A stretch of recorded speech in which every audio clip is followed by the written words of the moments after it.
the Bible. Is it hard to understand?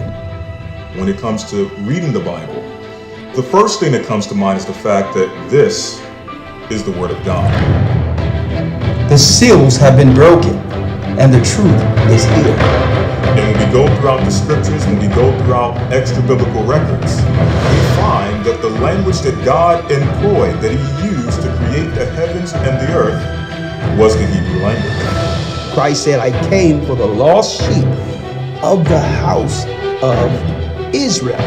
But yet no one, no religious leader, no religious church out there anywhere can now identify the 12 tribes of Israel. Can we? God is quite simple, but it seems as if man makes understanding Him hard. What are those mysteries? The truth of your book. And the truth will make you free. The Hebrew and Bible Academy, you're invited.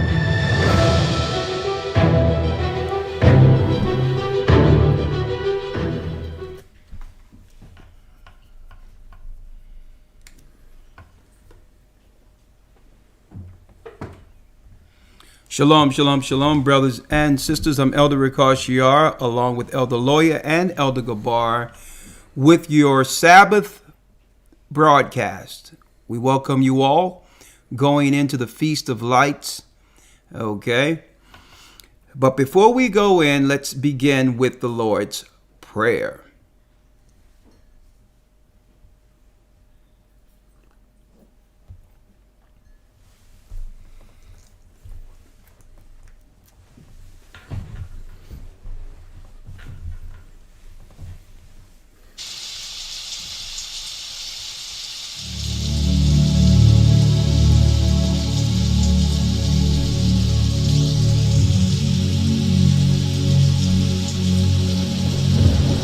Our Father, which art in heaven, hallowed be thy name. Thy kingdom come, thy will be done, on earth as it is in heaven. Give us this day our daily bread, and forgive us our debts as we forgive our debtors. Lead us not into temptation, but deliver us from evil. For thine is the kingdom, and the power, and the glory, forever. Amen.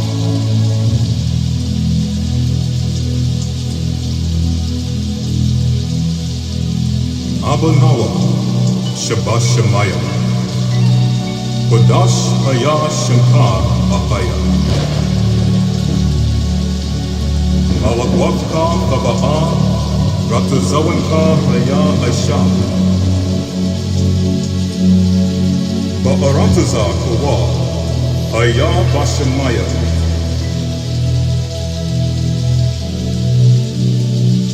the thunder Noah, Lekam Kau Yawam, Wasalak Nawa, Kawak Nawa, Wasalak Nawa, Kawak Nawa Wala'a, Kabayak Nawa, Anasaya Wan Abal, Awashai Nawa, Manrai Bayalaka, Kamalakwa Twaha Allah, Bahatha Barak, La Iwalamya, Man.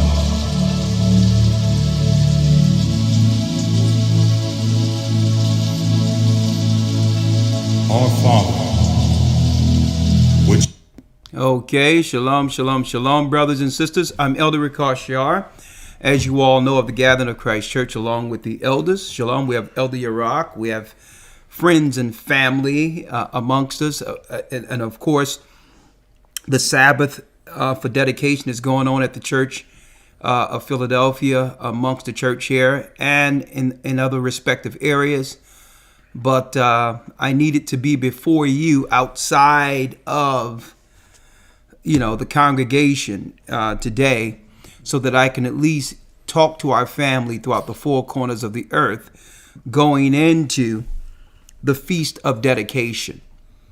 All right. Now, we know we have churches all over the earth.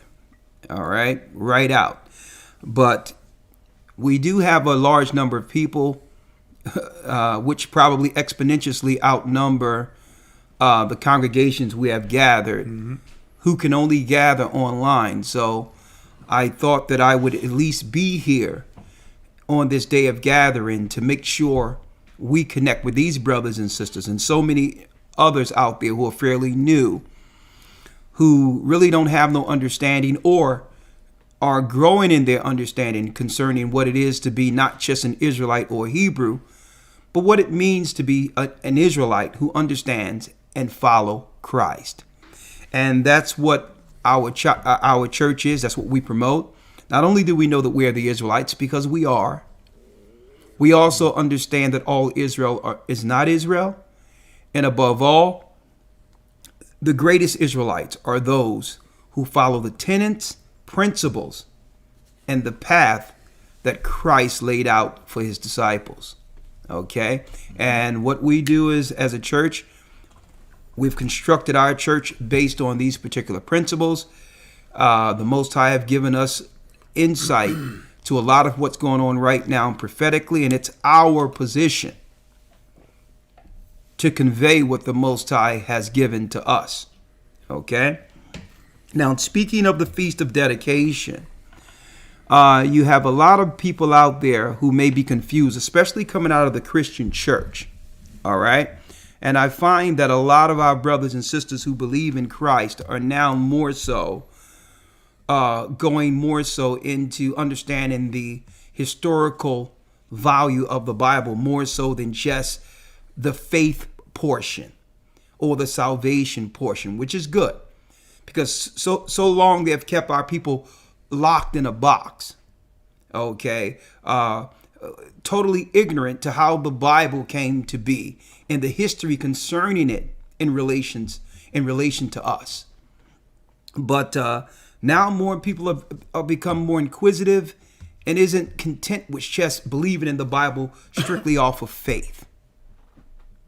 Okay, you cannot have faith without a serious study and understanding the book that we're taught to have faith in, which leads us to, and because we're ignorant to this fact, especially growing up in our communities, we don't understand certain holy days according to the Bible. We're taught in the Christian church to follow traditional government promoted holidays, but we really don't know what is a holy day according to the Bible.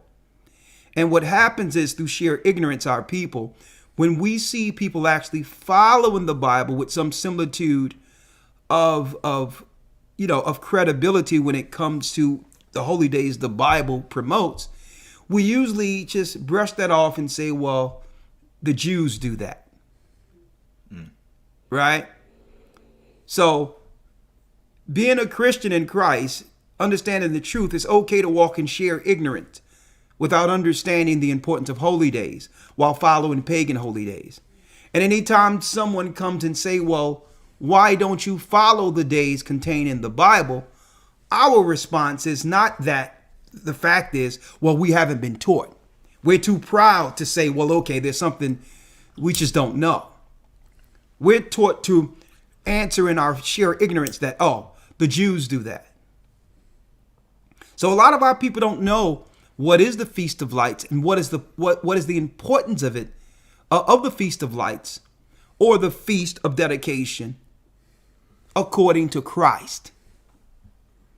So we're here to tie that in so that brothers and sisters can know that the day we're going into, it does have historical significance, and it relates to a lot of what we're going to be going in today as far as what we're going into You good? Yes, sir. A lot of movement there. Sorry. I'm trying to, but what's going on here is brothers and sisters have to realize that when it comes to what's going on in the earth today, Israel is in total relation to what's going on, what has happened in history when it comes to why we had to dedicate the temple back to the Almighty.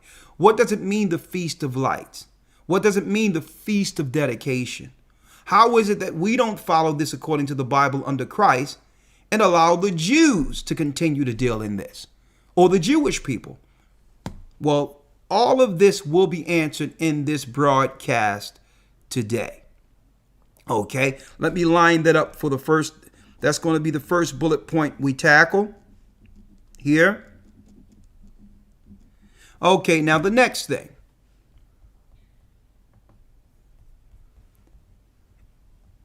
Every year during this time of year, brothers and sisters, one moment, let me get the menorah here, right? This time of year, you'll see this particular artifact promoted this time of year. When growing up, I really didn't understand what it meant, but right after, looking at cartoons growing up, being a Christian and all that, Santa Claus and all that, you would see this menorah. At the same time, we were celebrating Christmas, right? We would see the menorah and not realize the menorah was more so for us in significance of its, meaning, traditionally and otherwise. And also the menorah was foreshadowing a prophecy of Christ and his churches. But when we seen this growing up, we just related these 8 candles and the menorah to, okay, the Jews light candles this time of year for their Christmas. That's how they simplified this, to make you believe, well, that's the Jewish Christmas, which is the Feast of Dedications, but the Christians do it under Christ's birth, or whatever the case is. You would see this around the holiday time of year. Okay? So you're going to see this going up, closer to Christmas. You will see this menorah more and more and believe that this has something to do with Jewish people. No. We're going to give you the true understanding of what this menorah means in respect of Christ, to a degree where we don't need the menorah anymore. The menorah was only symbolic. Okay? It was symbolic, foreshadowing a prophecy concerning Christ that I'm going to show later. The majority of people that uphold the menorah today is because they don't believe in the light that came through Christ's mission. So they stand more so on the old covenant under the old temple. We're going to also break down the fact that the Feast of Dedication is us what? Dedicating a temple back to the Almighty.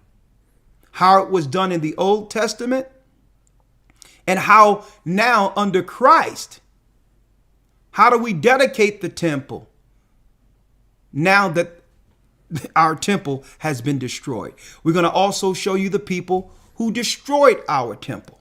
These are the people claiming to uphold this same artifact before you. The Feast of Dedications and its full breakdown is what we are about to go into, right? Now, before I go there, let me make a statement, because I usually like, especially coming in, and I'll appreciate it if you brothers and sisters can hit the like button or whatever, just to drive traffic as you come in, so that others can actually give some. The algorithm will drive the traffic to this particular broadcast, and it's needed on the Sabbath, okay? The Feast of Dedication, okay? Now, you're going to find that we celebrate the Feast of Dedication on a different day compared to modern day Jewry or Jewish people.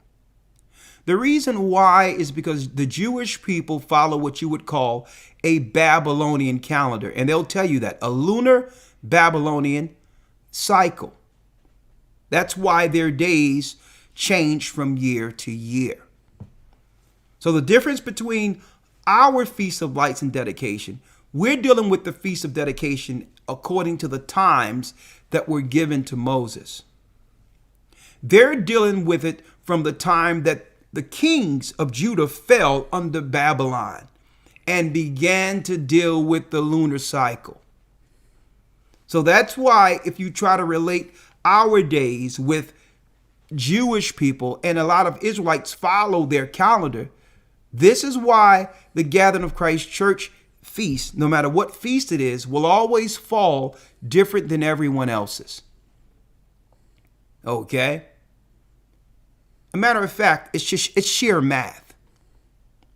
The Most High broke down a calendar year by Sabbaths. Time, a cycle of a week is a Sabbath. A cycle through months and quarters and seasons are broken down in Sabbaths. A calendar year is broken down in Sabbaths, which means you should be able to divide it by 7 for a full calendar year. Right? So this is what's going on right now. Why our holy days are being followed separate from everyone else. Okay? There's 364 days in a calendar year according to the scriptures. 364. Now, if you follow the lunar calendar, it's 354 days in a year. That means what? A year comes in 10 days early every year. So because the Jewish people follow the Babylonian lunar calendar, the days are not on a fixed time every year because it came up 10 days short. So they'll have to all do adjusting according to the leap year and all these other things, and they'll have to jump through hoops just to keep on course with seasons. Well, you don't have to worry about that with this church and what the Most High have given us according to time. The Sabbaths are on a fixed time each year and they never switch. That means if the Feast of Dedications is tonight, sundown, Saturday, next year it will be tonight, sundown, Saturday. It doesn't matter what the date is. It's the day of the week that the Most High keep count with. 1, 2, 3, 4, 5, 6, 7. Period. That's how it works. So it told us the Romans would think to change times and laws. Daniel 7 and 25. So this is why when you look at the Jewish calendar and their holy days, they're always off. It's after the Gentile practices. So our Feast of Dedication, and we're going to explain to you what it is according to Christ today. I wanted y'all to understand why, because some people are fairly new and be like, well, I'm confused. This Israelite group is saying this, and the Jewish people are saying that. Why is it if you all believe in the Torah, in the Bible, and believe in the Sabbath, how can you all be so different when it comes to, why can't you all be on code on what day to worship God? And that is a good question. You know why? Let me read it real quick. Elder Lawyer, let's get Daniel 7 and 25. I'm going to answer that.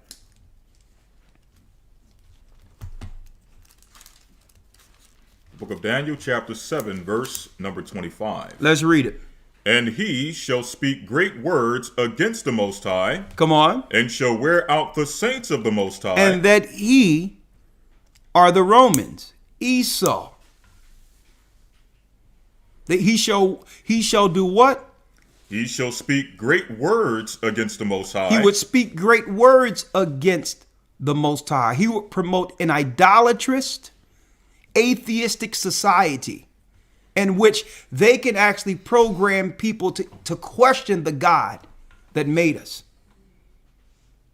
being the children of Satan. Read. And shall wear out the saints of the Most High. And they shall wear out the saints of the Most High. Slavery. Read. And think to change times and laws. And it says they shall think to change times and laws. See that? So can they change times according to God? No. But by them switching things up and going strictly by the moon and not by the sun and the moon, they have tricked people into doing what? Losing time and not being on time with the Most High's Sabbaths. But they couldn't change the fact that the Most High from the beginning gave us 7 days. 1, 2, 3, 4, 5, 6, 7 a week. Do that 3 more times, you get a month. So what the Most High did was he made 360 days with 4 intercalary days in between to separate the seasons. 364 days, 52 Sabbaths. Evenly. 5 and 2, 52 Sabbaths, 7. So and if you get our Hebrew and Bible Academy, our Hebrew and Bible calendar, you'll be able to easily see that the Most High have given us the information, all the records, along with the scriptures to make it easy to understand on us getting back on code with time. And this is why our Feast of Dedications, which the Jewish people celebrate as the Feast of Lights, and have connected it to a celebration of their restoration to Israel and all that. Okay, that's why you'll see the menorah, because they celebrate the Feast of Lights, use our history, but have turned it into something dark against the Bible. Okay, and I'm going to go into that. The Feast of Lights and what that means for us. Now, just look at with me, man, please. Okay. All right. The next thing we have here. All right. The next thing we have here is I want to make this statement. Right? Because we have so many people out there, people who are with the work we're doing, and there's a lot of people that are against the work we're doing. And that's fine. It comes with the work. When Christ was doing the work, there were people that was with Christ and the disciples, and there were people straight out against them. Okay? So it comes with the work. But what you have out there, and I want brothers and sisters to really understand what's out there. Right? And before I go into the lesson, I want to state this. You have people defining negatively what this ministry is without being a part of it. Okay? And what they try to do is through simple terms put out things about us that has nothing to do with our work. And I'm going to give you an example. Okay? You'd have a person or people who have never been really a part of us in dealing with this work who make assessments and say certain things in total ignorance, which can become a stumbling block to others based on whatever reason they wish to do so. Right? And I'm going to say this by saying you got people out there that saying that the Gathered of Christ Church, who was teaching flee Babylon, is keeping people in Babylon. Okay? That's a lie. Anyone say that, okay, is of the devil and doesn't represent us. And because they're not amongst us to hear our conversations and our meetings, okay, they have drawn conclusions strictly strictly based off of what they can extrapolate from our teachings online. And because what we're putting out there isn't suffice or sufficient for them to make moves based on what we would put out there, they're using ad hominem attacks and lies because we're not telling them what we're doing. Okay. So if anyone say that we've switched anything concerning fleeing, understand they are liars. If people say that we have that we have changed, we're going to keep people in it to be destroyed and all that, they're using fear. They're using this time in fear to detract you from what the message is. Okay. Again, nothing have changed concerning what we teach. And I'm going to drop this also. Folks, even till this day, when it comes to getting on a plane or traveling, people can rarely get on a plane and travel. I know people who have traveled. It's more so the programming they've put out there that would dissuade you from actually attempting to do something based on all of these, what you would call hurdles or psychological hurdles they've put out there to keep people still. Okay? We're going to travel. Okay? And we're going to get to where the Most High told us to be. But what we will not do is be driven through other people, from other people, through fear. We're not going to do that. I've known people who have went in different places, and guess what? Whatever the case is, I know people who listened to us say flee, and when they was in someplace else, they wasn't following anything else we were saying. They were doing their own thing.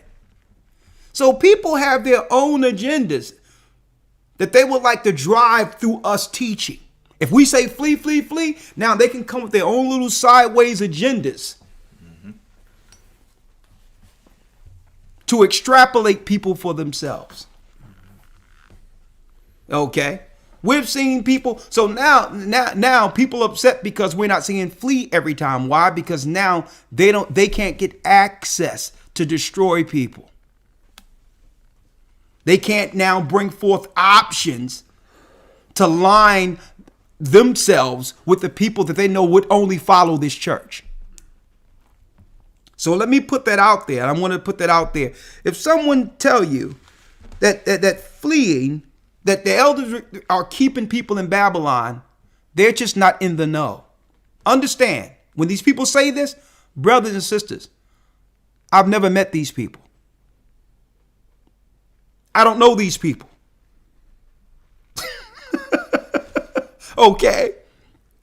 So they don't know what we're doing. But we're not putting something out there enough for them to actually utilize it for their own turn. And that's the piece that upsets them. They want to be able to utilize what we say, get on social media and link up with other people to say, well, yeah, they keep people in Babylon. Yeah, but I got an opportunity. I got an apartment for you. I got this. I got that. And when you get out there, you get destroyed. Going into another location does not 100% secure your safety. There's people who've went into other countries, and all the time, how many reports we heard about a white girl going to Jamaica and coming up missing? Or a white person or another person traveling to another country. We know black people who've traveled to other countries and didn't live. You can die any place. That's right.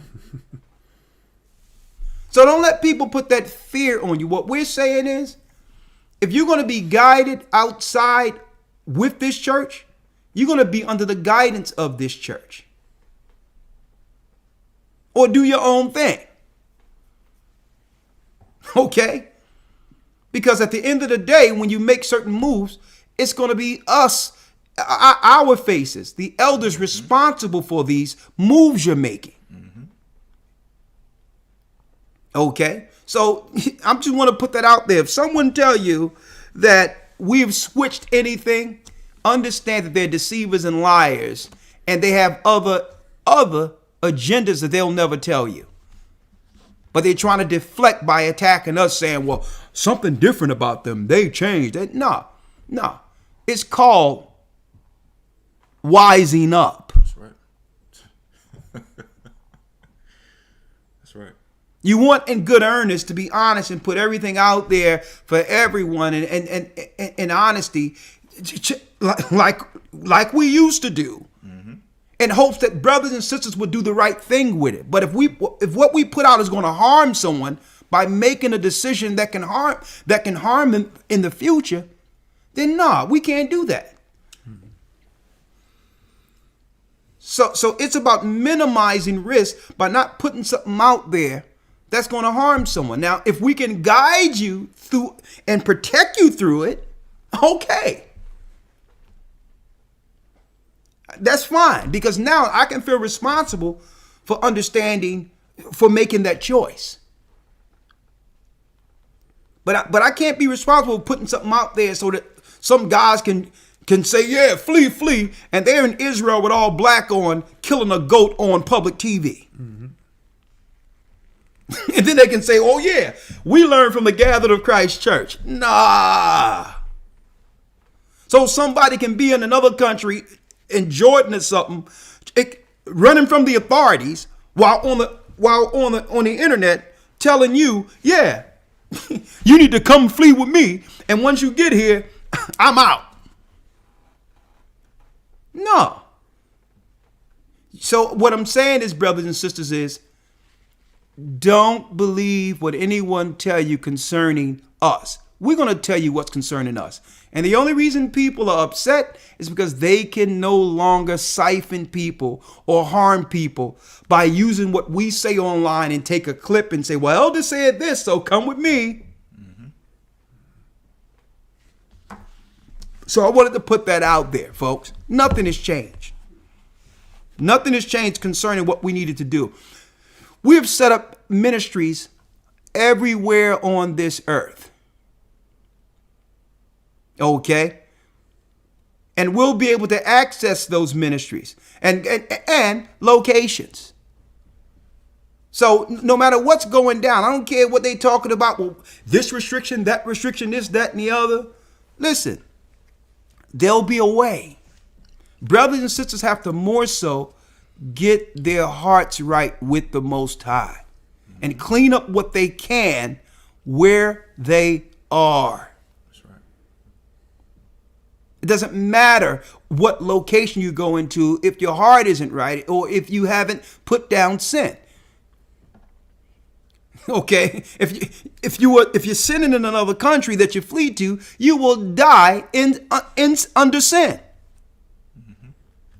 So I'm going to tell you, this Gathering of Christ Church isn't just about some fleeing.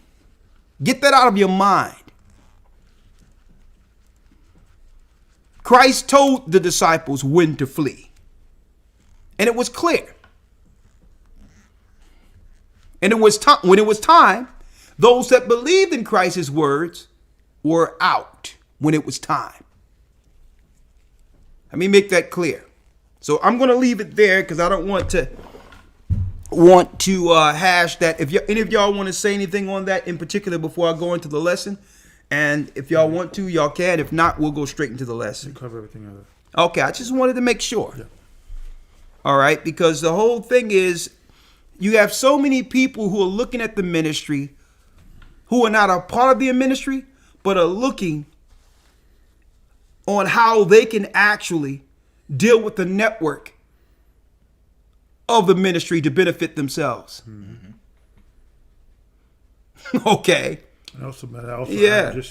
There's a new doctrine going around. I don't know if you heard about that. America is Israel, Jerusalem, and this is not Babylon. Yeah. This is New Jerusalem, and this goes back to that Joseph Smith guy. Yeah. That you know, the whole thing, the America's the New Jerusalem. Yeah. You know, and things of that nature. So don't listen to that nonsense either. Well, believe it or not, that's not new. I heard that in 2008, 2009. Right. There was a guy in New York saying that America is a New Jerusalem. It's not Babylon, because they were just coming up with ways to say that we can eventually stay right here and things will be fine. Right.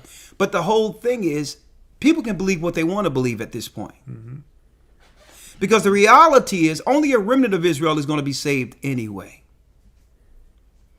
So listen, if you want to follow what people are saying, and whatever the case is,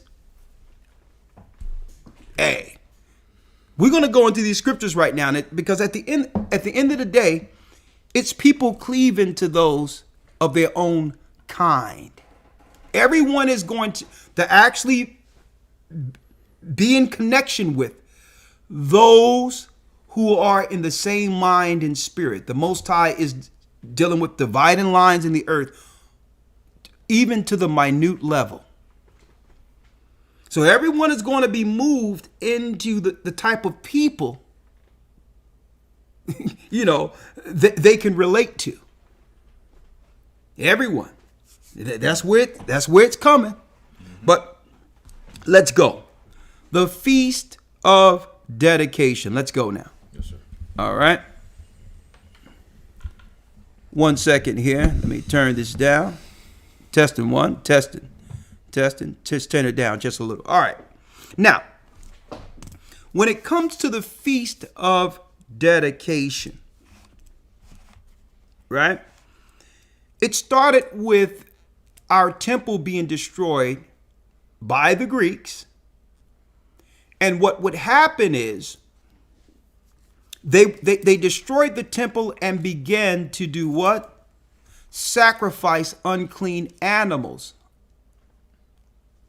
in our temple, to desecrate our temple in total disrespect to our God, Ahia. Now, by destroying the temple, they would also uphold the pagan god, Satan, Pan, in a lot of circles, Yahweh. And through that, promote alternative holidays to rival the Israelites' holy days. Now, during the Hasmonean dynasty, what happened was the Most High put the spirit on Judas Maccabees and others, to stand up against that evil, to do what? To rebuild Solomon's temple, to dedicate it back to the Almighty. That's the celebration you see that's called the Feast of Dedication, or with your menorah, the Jewish menorah, the Feast of Lights. Now, so we can't go into the children of Satan who promoted this particular holy day. When I say who promoted this holy day, because they're not dedicating this temple, the people that are worshiping and dealing with the menorah today, they're not dedicating their menorah to Christ. Their menorah is being dedicated to Lucifer, the enlightened one. So when they light a menorah, it has an entirely different meaning. So let's first start with their God. Elder Lawyer, let's get the book of Isaiah, where he said that he will be like God. Speaking of, how hast thou fallen from heaven, O Lucifer? Let's go. Yes, sir. This is Isaiah chapter 14, verse number 12. Yeah. How art thou fallen from heaven, O Lucifer, son of the morning? Son of the morning. Now it states son of the morning because that only means angels, positions of morning stars, who sang before the Most High since the beginning. Every morning there was a certain number of angels who had sang before the Most High before earth was made. So when you see that morning star, it doesn't just highlight Lucifer. It highlights a position he had amongst the angels to sing before the Most High. Christ was the head of the morning stars. As a matter of fact, let's get that in Job real quick. And I'm saying this because some people who are unlearned, who are anti-Christ, or is against the Bible altogether, they'll look at Lucifer being the morning star, and then they'll go into the books of the Bible and show Christ the morning star. And because they're unlearned concerning the beginning, they'll say Lucifer is Christ. They both morning stars. Right? So there's philosophy out there that would say that, well, there's the Illuminati created a book where Satan was really Lucifer and all this old other stuff, and take you down this diatribe of confusion. To have you do what? Question the book. But in the Bible, it explains what a morning star is. Another thing, when I make an emphasis with my fingers, point with my two fingers together like this, I want to make it clear. It's because I'm doing what? I'm enunciating a point. Okay, I only have 5 fingers, and I'm making a point with my fingers touching together. All right. And because I have 5 fingers, when you touch 2 fingers together, 3 are left on the other side. And it doesn't mean that I'm throwing up a Baphomet with a 6 point or holding my eye or circle with my eye or something. It's because I only have 5 fingers. Because I have to put that out there, because I can't even enunciate a point like this, holding 2 fingers together with somebody looking at it and say, he's throwing up a Baphomet. That's stupid. You only have 5 fingers. So what happens is when you're making a point, because I did this, in school. I talk by enunciating words and doing so, and making gestures with my hands as I do what? Bring forth points. It doesn't mean we have to get out of that stupidity of ignoring the word by going into some dark Illuminati conspiracy garbage. Mm-hmm. We have to get beyond that crap. And like I tell brothers and sisters, if the visual is a stumbling block to you, and you know that, why don't you just turn your computer to black and listen to what's going on so that you don't lose the knowledge? I mean, we're trying to overcome some of the stupidity that our people deal with, and you will totally ignore some deep information coming out. Pausing the video, trying to see what type of gesture I'm making to this phantom organization that people are trying to place me in. Mm-hmm. Listen to what we're teaching. Okay? Satan cannot cast out Satan. So even when Christ and the disciples and others was teaching, people was trying to find the angle. Oh, it's the truth he's bringing.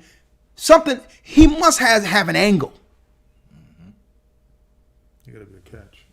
It gotta be a catch, because people don't honestly just teach truth without an angle. That, Christ is casting out demons. Oh yeah, he doing all that, because it couldn't deny, his work could not be denied. So you had to have some guy looking at him and say, well, yeah, he's doing this, but you know what he's using?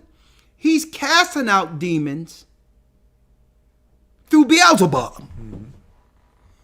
They couldn't look at the man or woman that was sick and say, you know what, through the glory of God, the Most High have used this man to heal someone. No, you can't give power or give credit to the Holy Spirit. No, it must be an angle. Something must be wrong. And then Christ came back and totally smashed their thoughts with the response. Can Satan cast out Satan? Why would Satan set up a minister to destroy the lies he's established as a stronghold to control people? Why would he use a minister to tear down his lies?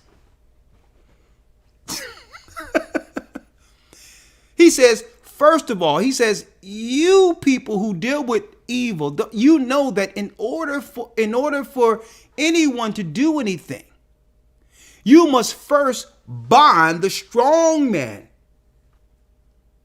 So in order for me to heal a person, I had to first destroy the spirit of Beelzebub, who had the person under sickness, in order to heal the person. I had to command those spirits to stop attacking them.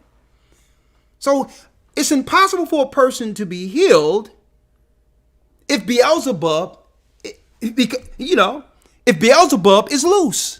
I had to bound Beelzebub to heal the man.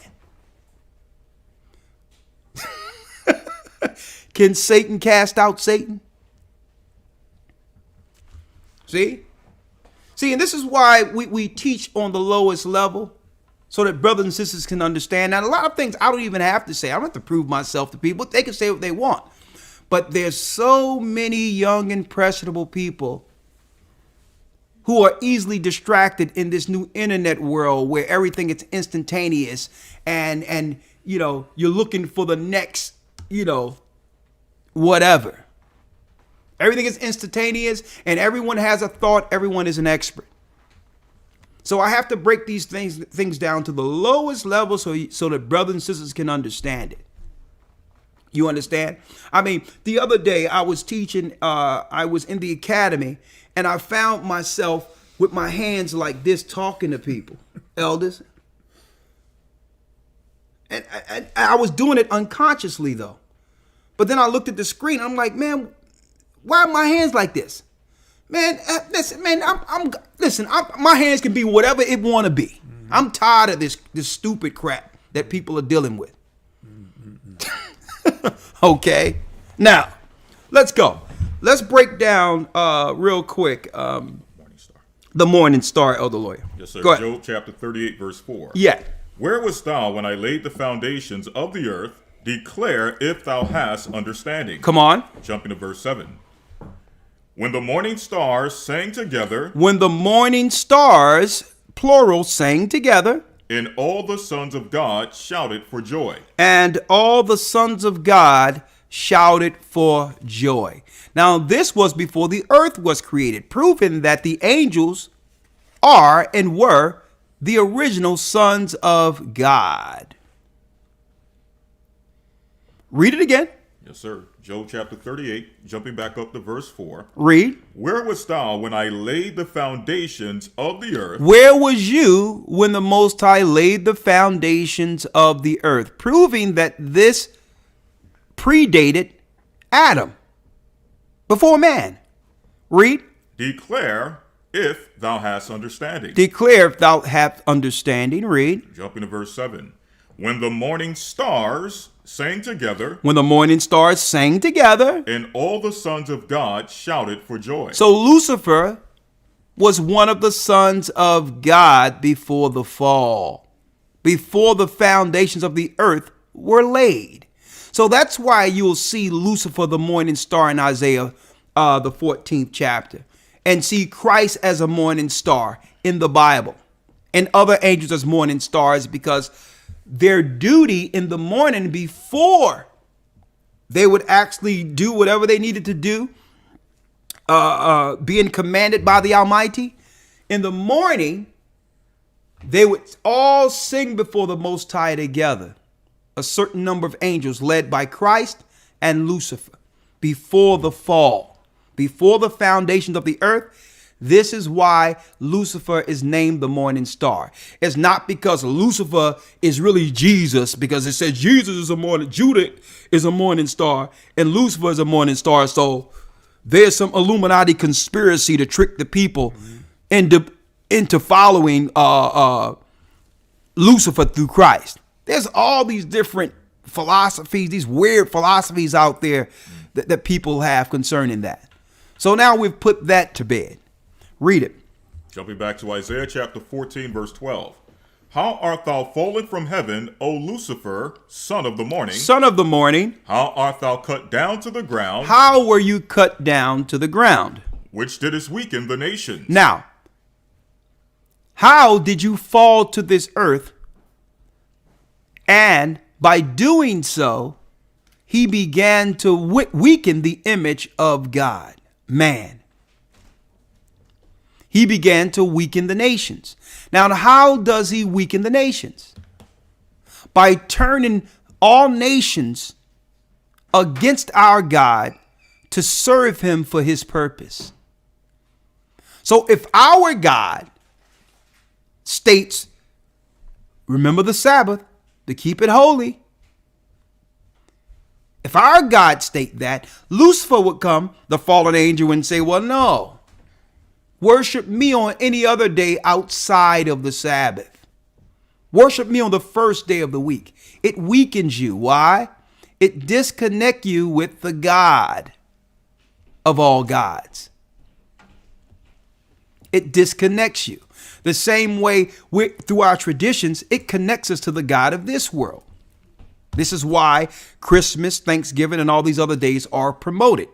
It connects us with the God of this world and disconnects us with the God who said, remember the Sabbath. Right? So it weakens us. See? Read. Verse 13. For thou hast said in thine heart, I will ascend into heaven. Now, this is what Lucifer said. He will ascend into heaven.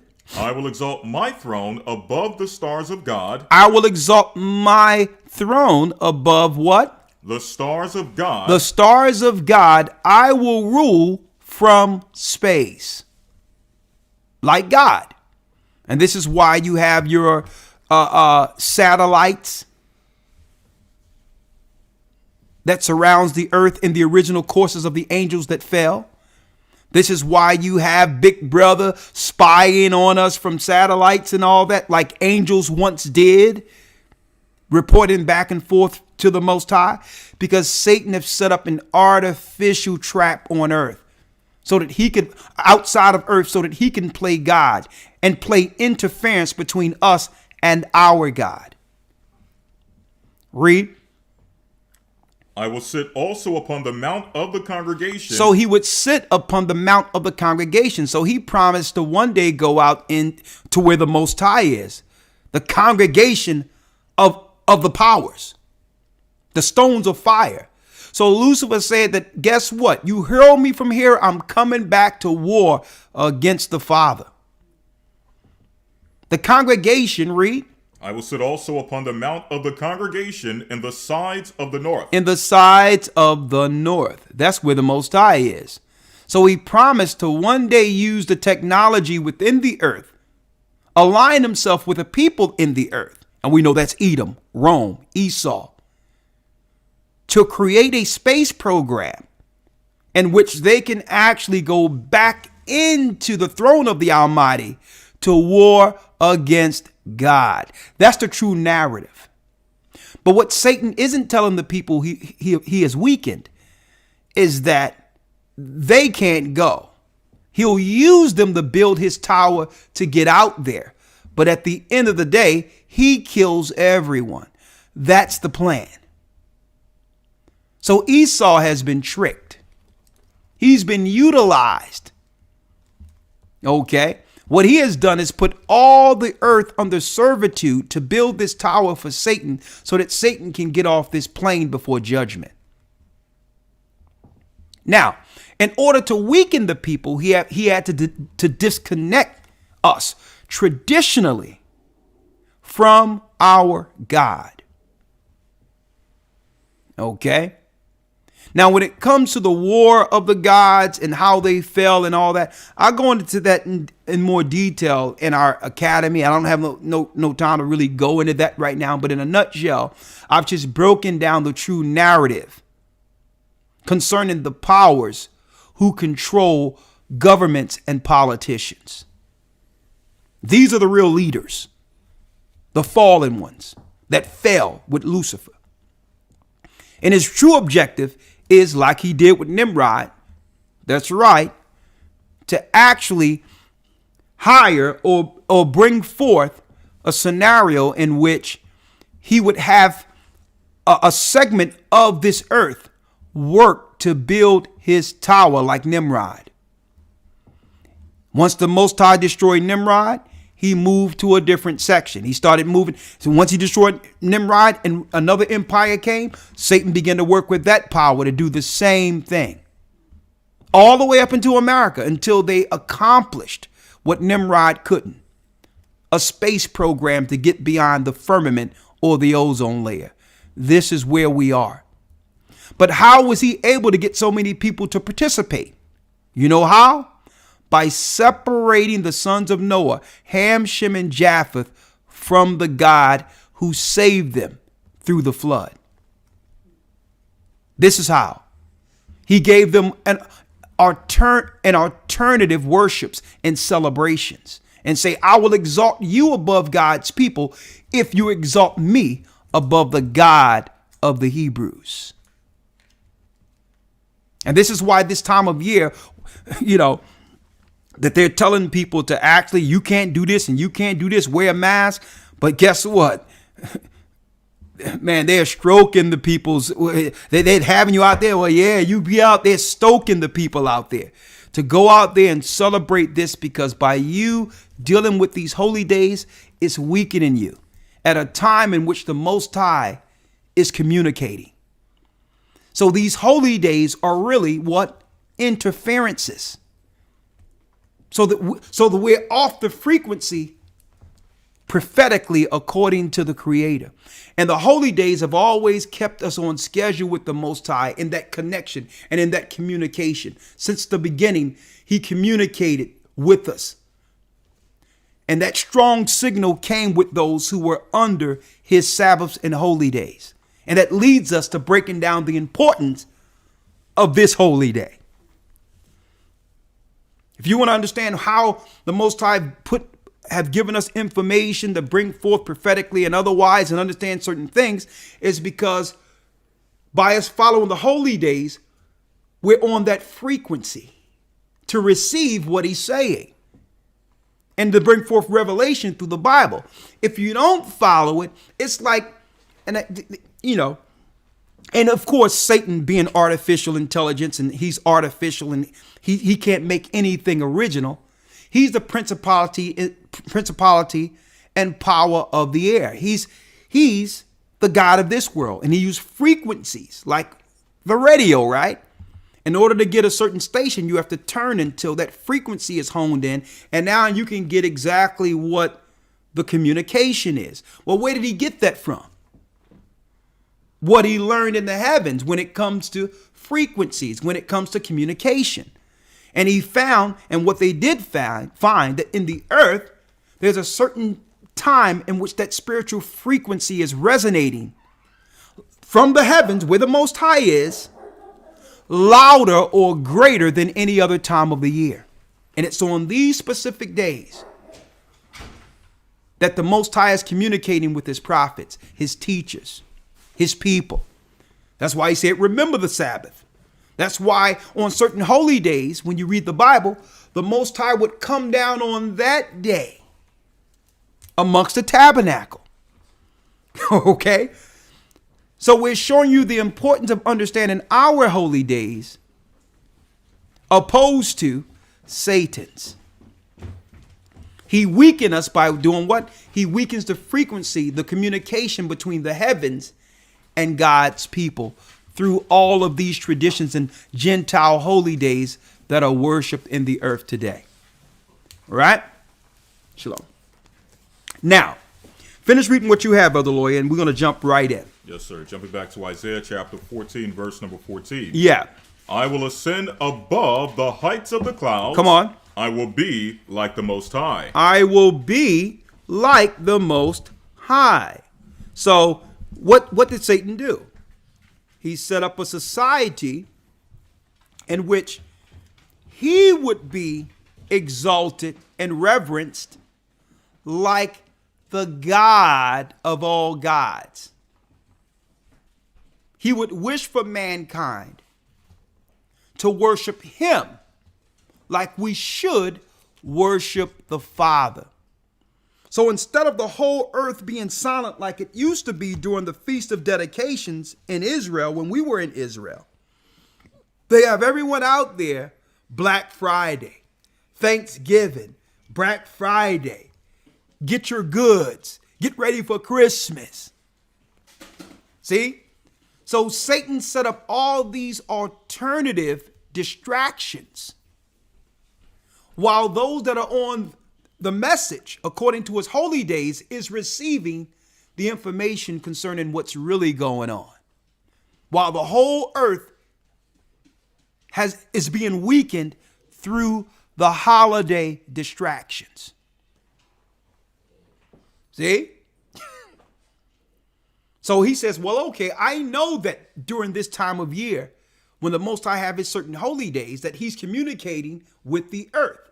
So he set up strategically through each season holy days close in proximity to God's holy days to weaken the people when we should be on code in respect of the heavens to understand what the Most High is saying. But no one's listening.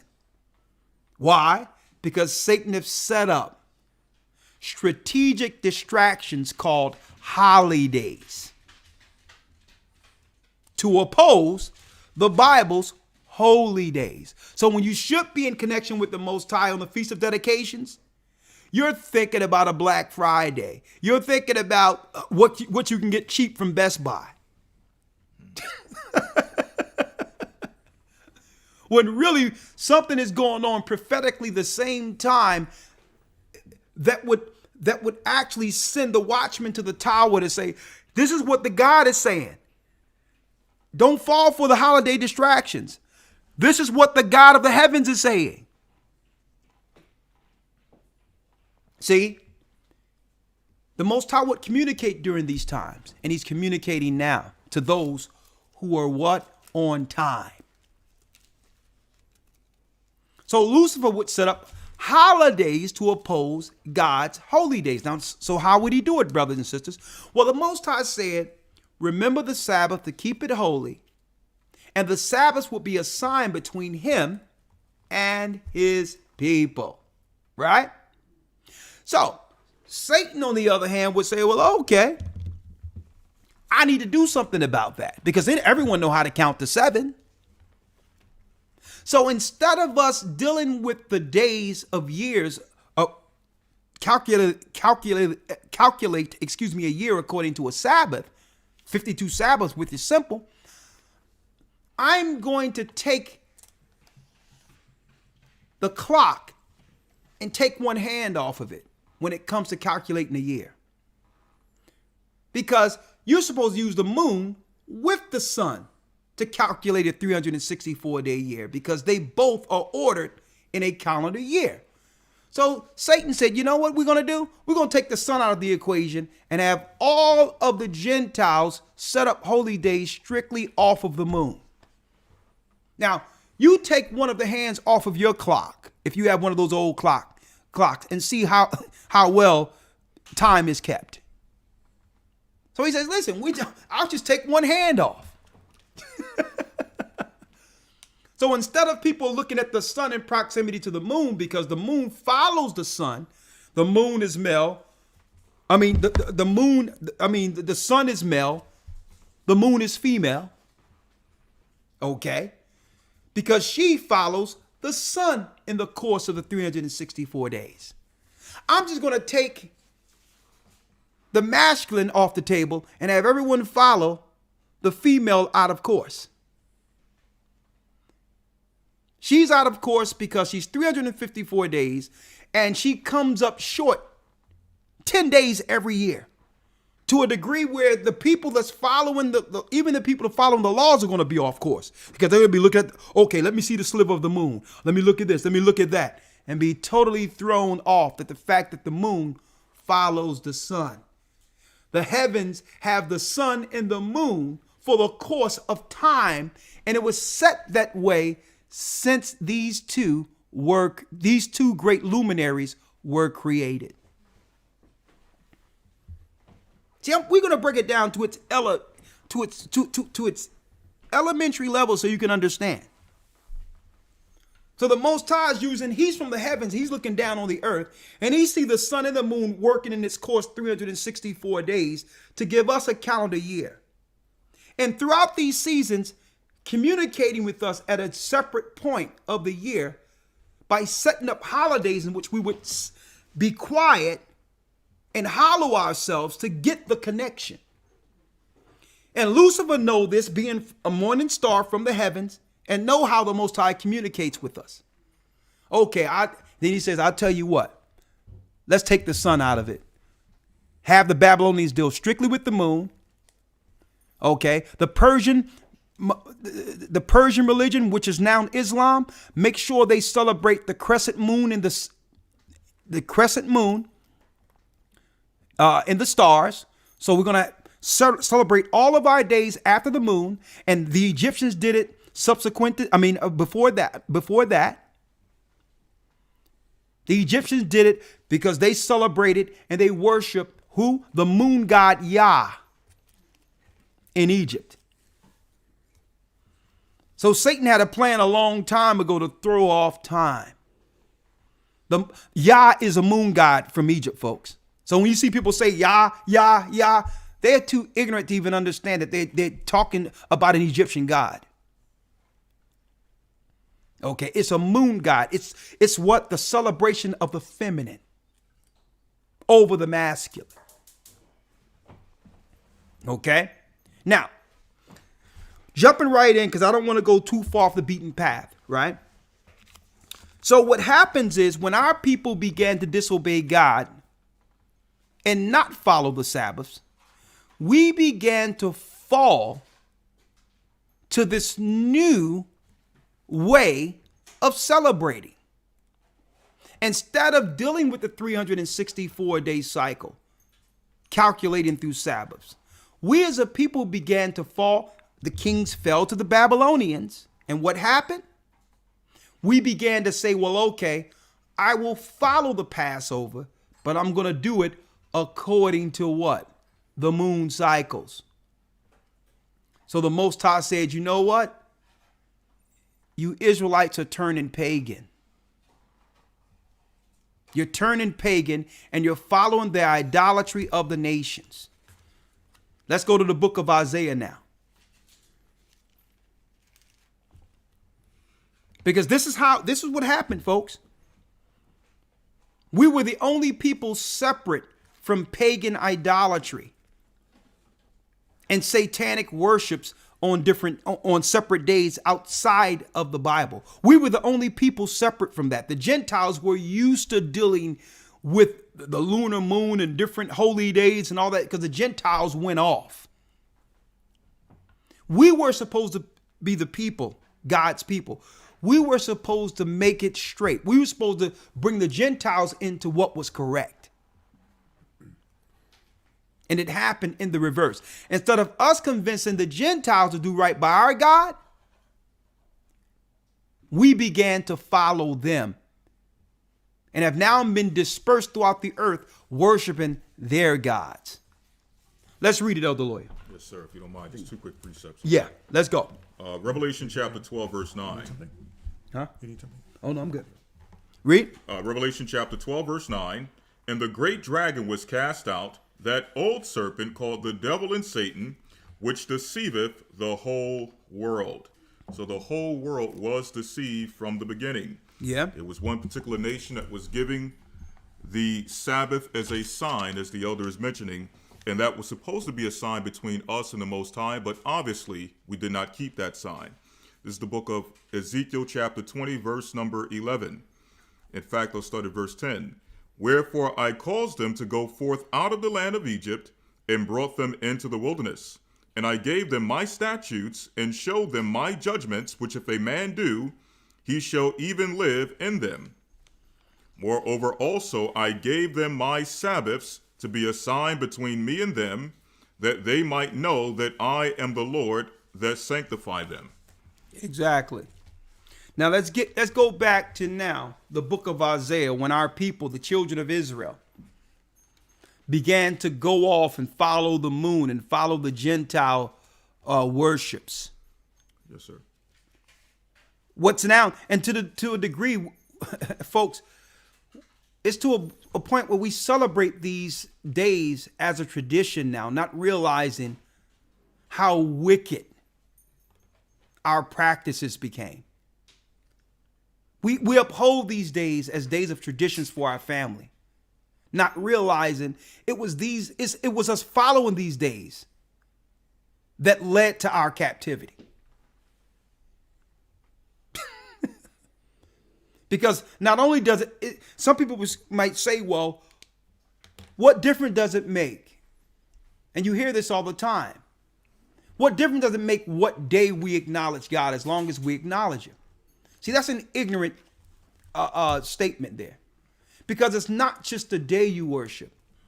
It's the ceremonies and sacrifices that came with the change that you are ignorant to. So while you're sitting around on Black Friday doing one thing, the hierarchy who's gaining all this energy from our worships are sacrificing children on that same day. So all that energy is working together. You think it's just well, I'm just celebrating Christmas because me personally, because this is how I believe in Christ, and how it ain't you. You were told to do that. You're trying to personalize it as if this is a choice you made. But if it was your choice, why would you do it on the same day everyone else is doing it? Nah, you are a part of the energy that leads to that golden dagger coming down on children. See? So, nah, you can't be just talking about some crap about, well, I can worship God any day of the week and all this other stuff. Nah, you're lying. It's a tradition that was given to you for a purpose. It's upon you now to study to find out what that purpose is, and then decide, use an educated decision on whether or not you want to be a part of all this evil. You can't disconnect yourself by saying, well, this is why I'm doing it. No, because if it was your choice, you wouldn't do it. You wouldn't be doing this on the day everyone else is doing it. Nah, you are a part of the craft, the evil, the sin. Let's read it. Isaiah 1:13. Bring no more vain oblations. Incense is an abomination unto me. Yeah, that's another statement. We're doing this for the kids. I'm just doing it for you're a liar. Because some parents get upset when their children don't want to participate. The children are like, nah, I'd rather just sit here on my phone. Oh, no, I need to get into it. I got the stockings here. Nah, I got this. You see the candy canes? No, you're doing it for you. Using the kids as the children as an excuse. It's just something for the kids. No, it's not. Because what I find, especially with so many children in the church and others who are now learning the truth, I don't know a child in in our church who missed Christmas. A matter of fact, if anything, the teachers are writing letters about, this child is cramping our style up in here. We can't do anything without this child standing up and saying, well, where's the Bible? What scripture is that? That's against my religion. Yeah. We got our children saying, well, that tree. Hey, excuse me, teacher. Excuse me. Well, yes. Okay, let's see what the black devil want again. Yeah. You seen the Malcolm X, right? Isn't that tree from the devil? What? You stay back. As a matter of fact, you go to the office. Our children be standing up saying, well, no, isn't that tree Satan's tree? Putting our children on permanent recess. Right? Let's read it. Come on. Yes, sir. Isaiah 1:13. Bring no more vain oblations. Incense is an abomination unto me. Incense is an abomination. Read. The new moons and Sabbaths, the calling of assemblies, I cannot away with. Now, why did the Most High say your calling of assemblies and Sabbaths to do away with in the Old Testament? Because we began to do it under the Babylonians. I'm going to prove that. We started doing it on their schedules. Read. If I can read up a verse or two. Read. This is verse number 3. The ox knoweth his owner, and the donkey his master's crib, but Israel doeth not know, my people do not consider. So as you're mentioning, we forgot the God that actually gave us these holy days. Yes, sir. Yeah, we forgot the God that gave us the holy days and started doing it under another God or deity. Jumping back. Exactly. It says the ox knoweth his owner. An ox will graze and know exactly what barn to come back to for shelter. And even a donkey knows his master's crib. He know a donkey is one of the dumbest animals, but know when some danger, where to run for protection. But it says, Israel, my people, do not even consider.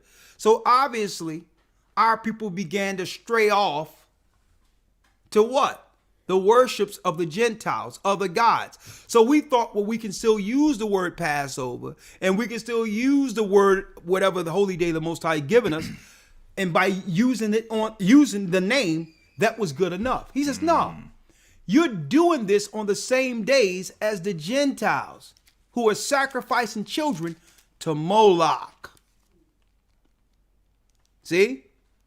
So just because you see people out there like under Judaism and others using holy days, nah, they have nothing. These holy days they're dealing with have nothing to do with the God of the Bible. Zero. So when our people fell, we began to worship on these different days, the children of Israel. And it led to what? It led to the Most High doing what? Dealing with, it was total expulsion. He says, listen, get off my land. I didn't give you this land to act out like the Gentiles. You were supposed to stay connected with me. I gave you a time in which I'm communicating with you. So these holy days isn't just for feasts and what people are bringing to dinner. No, it was that connection with me that I will give you in this earth to oppose the powers who are looking to destroy you. So our holy days had a dual purpose. Yes, the food was good, but we wasn't there just to sit around with our family and eat some food. No, it had spiritual significance. That was at the time the Most High was communicating with us. So that now the priests, the kings, and others can now do what? Guide the nation righteously, or warn the nation concerning conspiracies against them. The Most High would give the prophets understanding of the Hittites are saying this, the Edomites are planning this. And the priests would now proclaim that before the congregation. The majority of the time we were getting these messages, folks, were doing key holy days. Go ahead, Elder Lawyer. Yes, sir. Bring no more vain oblations. Incense is an abomination unto me. Come on. The new moons and Sabbaths, the calling of assemblies, I cannot away with. Come on. It is iniquity, even the solemn meeting. Now, why did he say that our meetings in the Old Testament were iniquity in a solemn meeting? We weren't doing it at this time according to how the Most High commanded Moses to teach us how to do these things. We weren't dealing with the same worships on the same days. We were using the name of the holy days, but we were worshiping on the days of the Gentiles. Read. Verse 14, your new moons and your appointed feasts my soul hateth. They are a trouble unto me. I am weary to bear them. And when ye spread forth your hands. That means when you're worshiping these Gentile days, worshiping Lucifer, that's what you're doing. Read. I will hide mine eyes from you. I will hide mine eyes from you. Yea, when ye make many prayers. And when you make many prayers. I will not hear. Your hands are full of blood. I will not hear because your hands are full with blood. You're celebrating Easter. You're celebrating Christmas. You're celebrating all that without the full historical knowledge of these holy days. Where the Babylonian priests, which are the priests over your religions, I don't care if it's an Asian religion with Buddhists, and I don't care if it's a Muslim religion with Arabs, and I don't care if it's a pagan religion under Rome with their modern day Christianity. Children are going to die during these days as a sacrifice.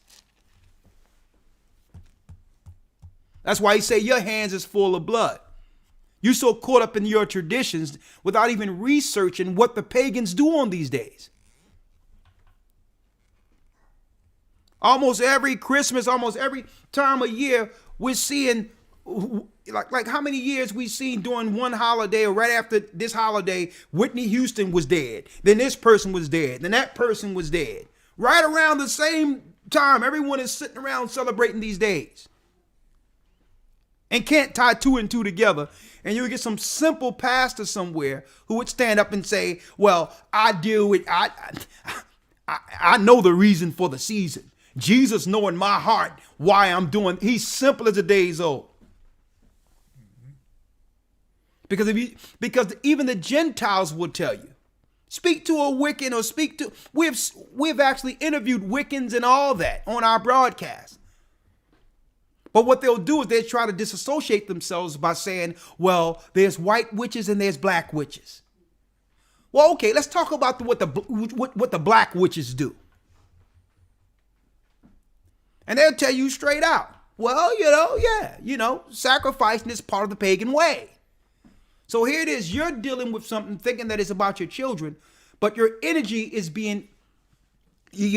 resource is being expended on Satan and his priest while they're sacrificing children. And at the same time, there's total interference between what the Most High is communicating with us at the same time. See? Elder Lawyer. Yes, sir. Let's give an example now. Mm-hmm. Let's go to Jeremiah 10.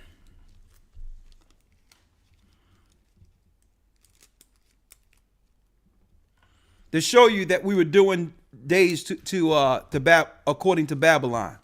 Mm-hmm. Hold on. If I could read one before that. Okay. What you have? 2 Kings 17. 2 Kings 17. Let's get it. And I want to put this out there real quick, because I'm starting to see this thing pop up all over the place, like on cue. It's like people are like trained. I don't want to put.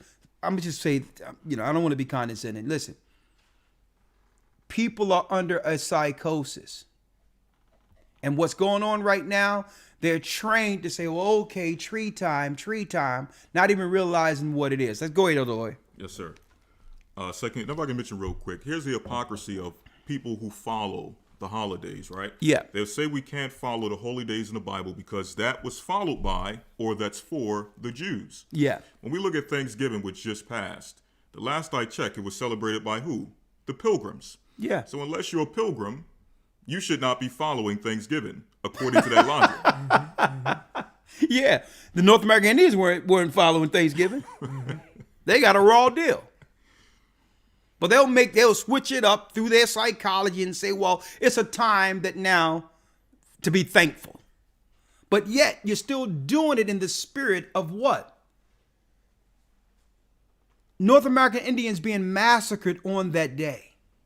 So it's still that blood you are participating in, You're celebrating that blood in celebration of the death of your own people. Mm-hmm. That's why it says your hands are filled with blood. I don't know anyone know that. I mean, think about it. Someone just came down, they came into your house next door, your family living next door, and you say, oh man, what's going on over there? And everybody's screaming. They went and shot up and killed everyone in your home. And you sitting there crying, oh my God, my family, they dead. And then 10 years later, you sitting around a table with your family saying, let's now be thankful for them killing my family next door. Because someone benefited. Now, the people who benefited from the massacre are thankful. So, so they set up a little holy day every other year, a little festival that they invite their family to celebrate what they stole and to celebrate victory over the people they killed. And guess what? They send you an invitation. They send you and your family an invitation and say, well, we're being thankful. I mean, if you can't beat them, join them. So, you might as well come and be thankful with us. But go ahead, Elder Lawyer. Yes, sir. 2 Kings 17, showing Israel going off and worshiping other gods. Yeah. And they left all the commandments, this is verse 16, and they left all the commandments of the Lord their God and made them molten images, even 2 calves, and made a grove and worshiped all the host of heaven and served Baal. Come on.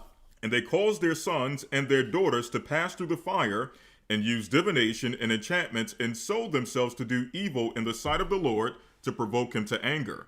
Therefore the Lord was very angry with Israel and removed them out of his sight. There was none left but the tribe of Judah only. Also Judah kept not the commandments of the Lord their God, but walked in all the statutes of Israel which they made. So these were the things that we began to do, celebrating holidays or holy days, but doing it with these customs and these practices. Yeah. Now, I need you to go down to 2 Kings 17 and because here it is. Here's the origin of Judaism, where you had Gentiles go in the land with their heathenistic practices. And they merged their heathenistic practices with what? The laws of the Torah. Mm-hmm.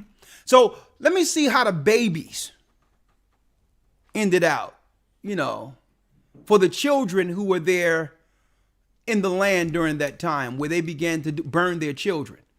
Okay, let's go down. Here's the Gentiles in our land, folks. Yes, sir. Doing what? Read it. Jumping down to verse 24. And the king of Assyria brought men from Babylon and from Cuthah and from Ava and from Hamath and from Sepharvaim and placed them in the cities of Samaria instead of the children of Israel. So Gentiles were placed in the land the same way there's Gentiles there now.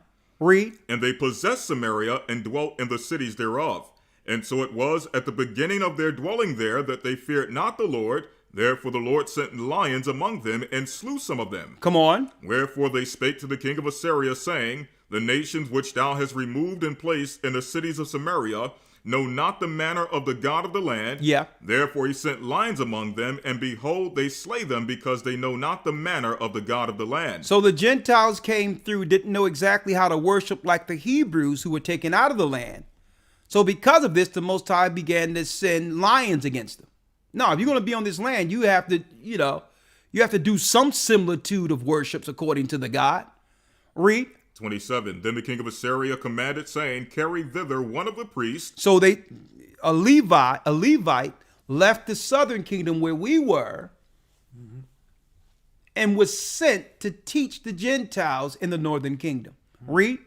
Then the king of Assyria commanded, saying, Carry thither one of the priests, whom ye brought from thence, and let them go and dwell there, and let him teach the manner of the God of the land. Come on. Then one of the priests, whom they had carried away from Samaria, came and dwelt in Bethel, and taught them how they should fear the Lord. So this is how Gentiles begin to follow some similitude of our traditions, our law.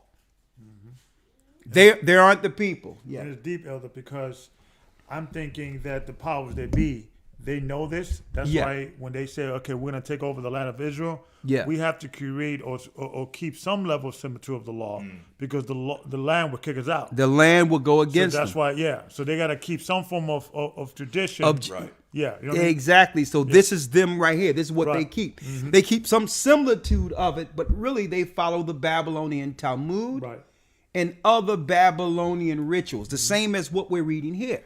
Mm-hmm. Because if they solely just went into Satanism like they would like to, the land can't take the land would fight against them.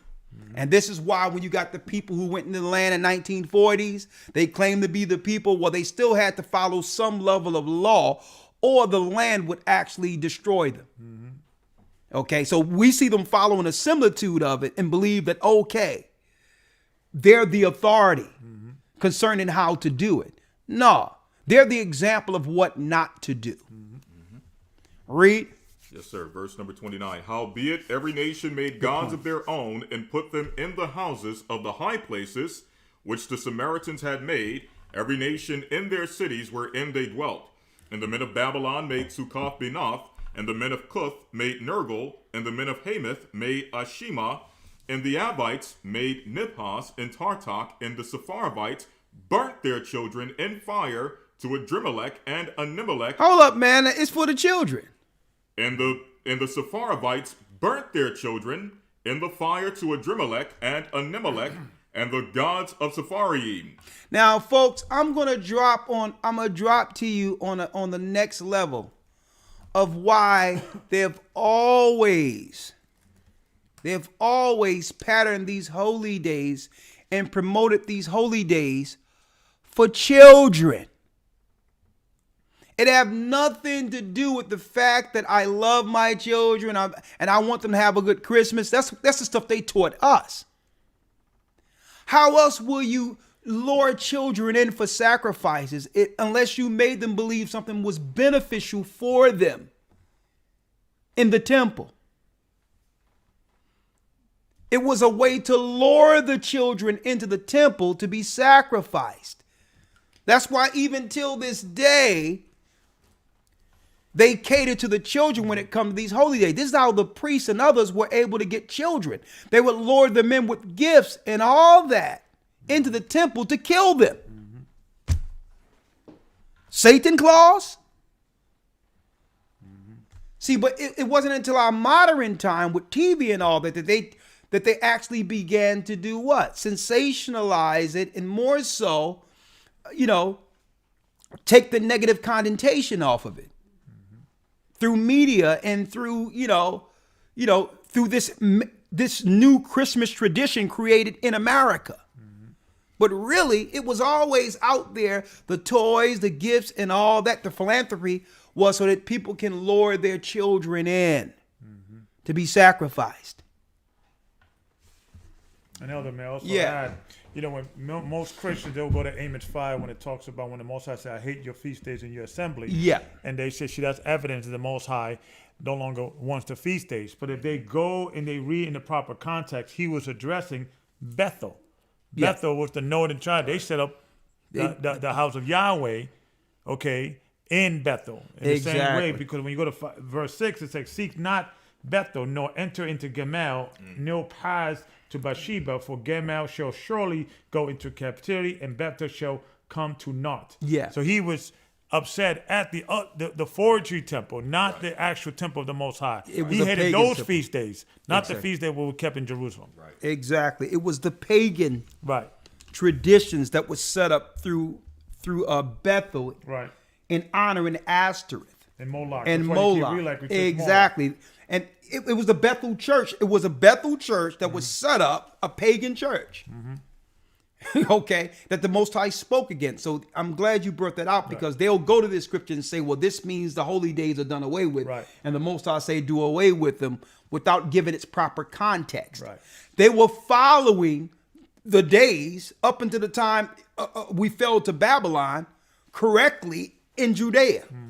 It was the northern kingdom that went off and started dealing with this temple of Bethel first. Worship of Baal. Yeah. Right. And it trips me out because we have a lot of churches in our community called Bethel. And they don't know the history of that. They don't even know the history of the temple Bethel, of child sacrifice and paganism written of it. It's supposed to be just the house of God. It's supposed to mean that. But there was two Bethel. There was one in Jerusalem and one in Exactly. Right. But now in hindsight, looking at the majority of our churches who are pagan, what Bethel is it talking about? Exactly. Right? But go on. Yes, sir. Elder Lloyd, now let's get this Christmas tree real quick, because I got Satan's, and I've coined the name for this thing, Nimrod stick. It seemed like people are going out to get these things on cue without even realizing what it's attached to. Okay, So when you look at 2 Kings 17, Elder Lawyer, when it talks about the burning children to Adrimelech, even those who are following some similitude of our law, keep in mind it's attached to Gentiles' worships and the exaltation of Lucifer. When we fell to Babylon, who was being worshipped? That's right. The Virgin Mother Ashtoreth, the mother of Nimrod, a star. The same name Easter is named after. Easter has nothing to do with Christ. Her name is a star, the Virgin Mother of Babylon. That's where you get the whole Virgin Immaculate Conception from. It has nothing to do with Christ. It had everything to do with the mother of Tammuz. Well, after Nimrod died, she was losing her power over the people. So what she claimed was that Tammuz came through an immaculate conception, and that the power and Tammuz was really Nimrod, as she claimed, reincarnated or incarnate as the virgin child. Now you have people now looking at this, and then this weird woman who required child sacrifice, Nimrod's mother, folks. A tree erected over Nimrod's grave, as they claim. Who knows? They could have planted it there, but they say it erected over his grave, and hence the power of Nimrod lies in this tree. And our people were doing what? We began to acknowledge this tree as some type of idolatrous symbol in fear of what would happen if we denied Nimrod's power, if we denied the government's power in acknowledging this tree as something great. Let's read Jeremiah 10. Let's read that. Yes, sir. Jeremiah chapter 10, verse 1. Yeah. Hear ye the word which the Lord speaketh unto you, O house of Israel. Yeah. Thus saith the Lord, learn not the way of the heathen. Learn not the way of the heathen. The heathen are Gentile nations outside of the children of Israel. Read. And be not dismayed at the signs of heaven. Come on. For the heathen are dismayed at them. For the customs of the people are vain. For the customs of the people are vain. These customs have nothing to do with our God. Read. For one cutteth a tree out of the forest, the work of the hands of the workmen with the axe. Come on. They deck it with silver and with gold. They deck it with what? They deck it with silver and with gold. So don't tell me the Christmas tree isn't in the Bible. The Most High said this is a curse to our people right here. I've known, guess what? Through media, through Satan's TV, they have actually sensationalized this evil practice, because you have to realize what this signifies. This signifies the death and destruction of God's people. That's what this signifies. That symbol means something for those who have done the history on it. They deck it with silver and with gold. That's the Christmas tree. You can't try to gloss this over later and say, well, because of Jesus, I can put a tree that the Bible forbids. They're using Christ for evil, folks. They're trying to justify their wickedness by using I can just say Christ and it all goes away. Well, where did Christ have a Christmas tree?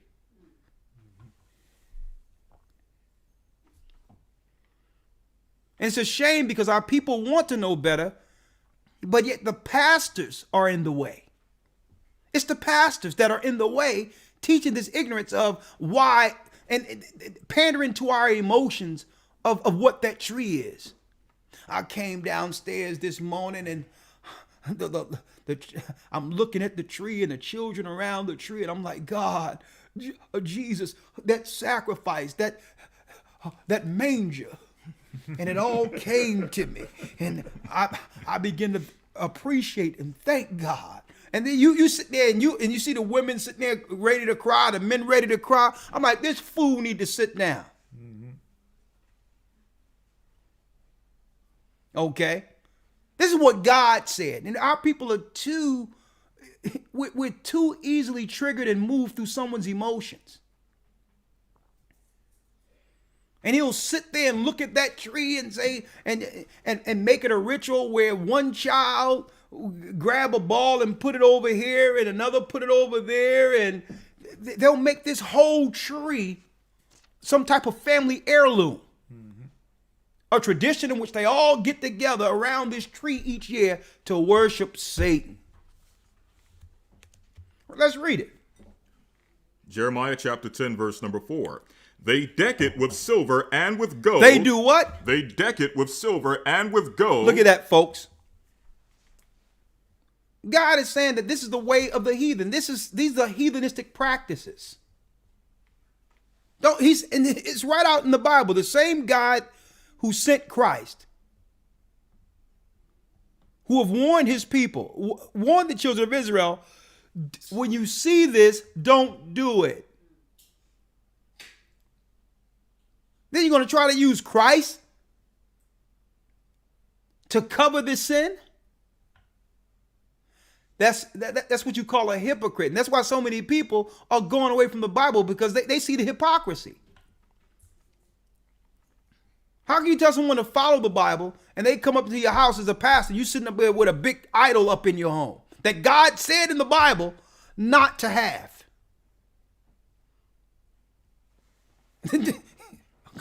Are you kidding me?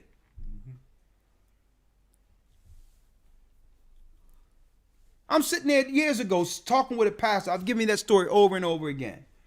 And the pastor, I'm sitting there saying, well, if I can show you the tree in the Bible, would you do something about it? And he was a straight up dude in New Jersey. Well, yeah. This pastor didn't even know that the Christmas tree was in the Bible. And I showed him the tree out of the Bible and say, well, you a man of your word. You said if I can show you this, that you'll get the tree up out of here. He says something is going to leave, but the tree will be here this Sunday. So guess who left? Me. He said, yeah, something getting up out of here, but the tree will be here Sunday.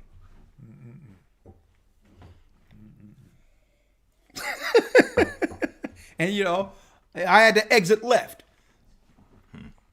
And you can see the look in his eyes. Like, I'm like, am I going to have to go to blows with this dude? That's how connected he was with this tree.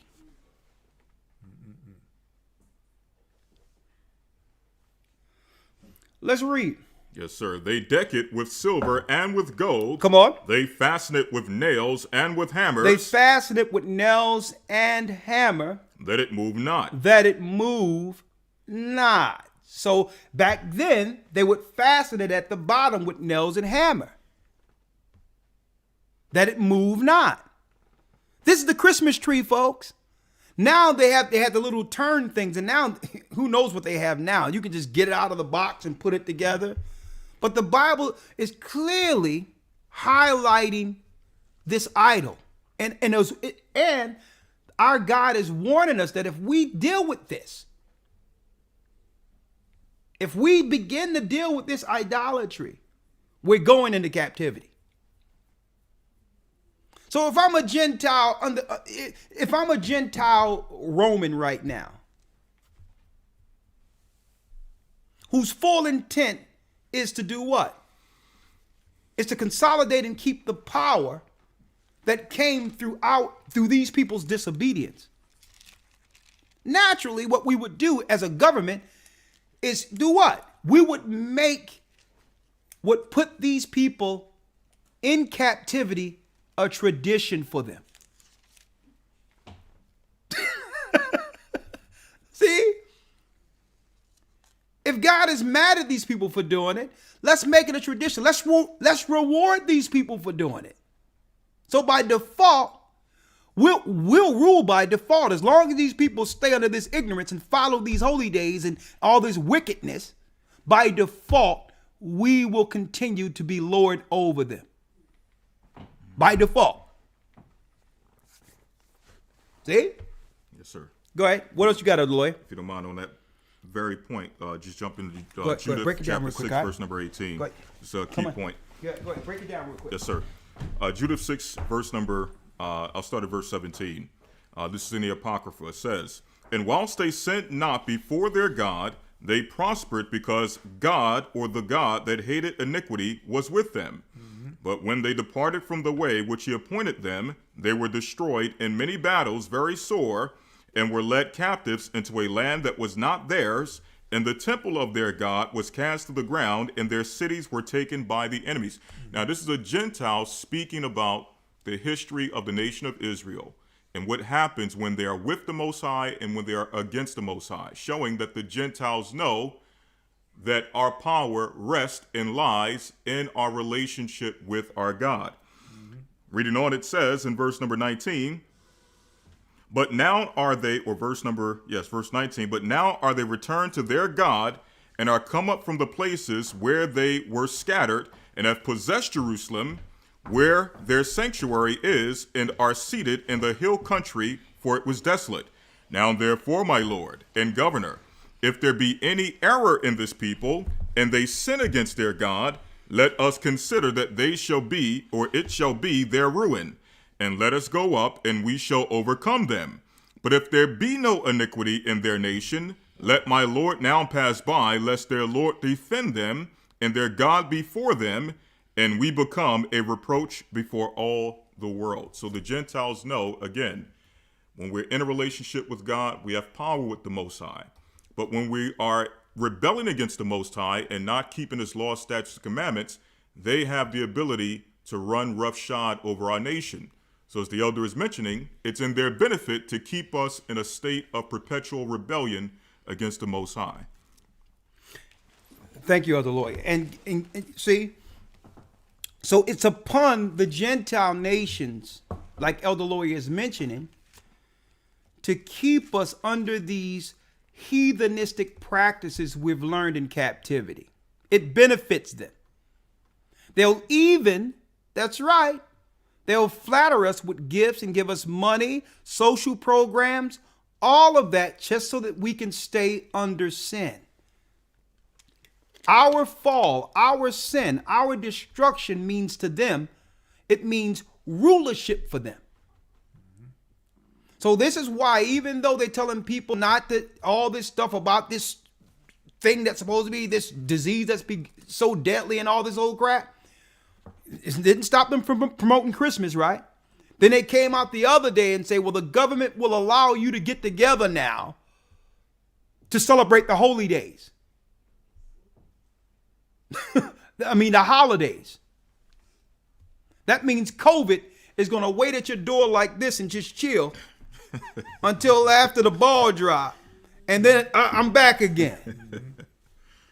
Right. So they're going to allow you to get together to worship Satan because this is how they keep power by default. By our people operating under their traditions and their sacrifices. Now, Elder Lawyer. Yes, sir. Let's go straight into Antiochus Epiphanes. Let's go into the dedication of the temple to give the significance, the reasons to why this day that we're going into, Saturday sundown, is important according to the Almighty. Yes, sir. All right. So now we're going into Antiochus Epiphanes, who's you're talking about around the early 3rd century. Okay, Antiochus Epiphanes was a Greek who came from the remnants of the families of the Epiphanes families that came out of Alexander and his princes. Now, Antiochus Epiphanes, brothers and sisters, when you break it down, thought to separate our people, the Jews, Judah, Benjamin, and Levi, from our customs, from our God, and was looking to utterly destroy any one of our people who would uphold the true religion, which is what? The following of the laws, statutes, and commandments given to Moses. So we're going to go into Antiochus and show you how the Most High eventually moved some great men of Judah to restore and dedicate our temple. Let's go there real quick. Let's go into a few things Antiochus did. Yes, Let's sir. go. Jumping straight in, this is 1 Maccabees 1 and 10. First Maccabees, out of your Apocrypha 1 and 10. And there came out of them a wicked root, Antiochus surnamed Epiphanes, son of Antiochus the king, who had been a hostage at Rome, and he reigned in the 137th year of the kingdom of the Greeks.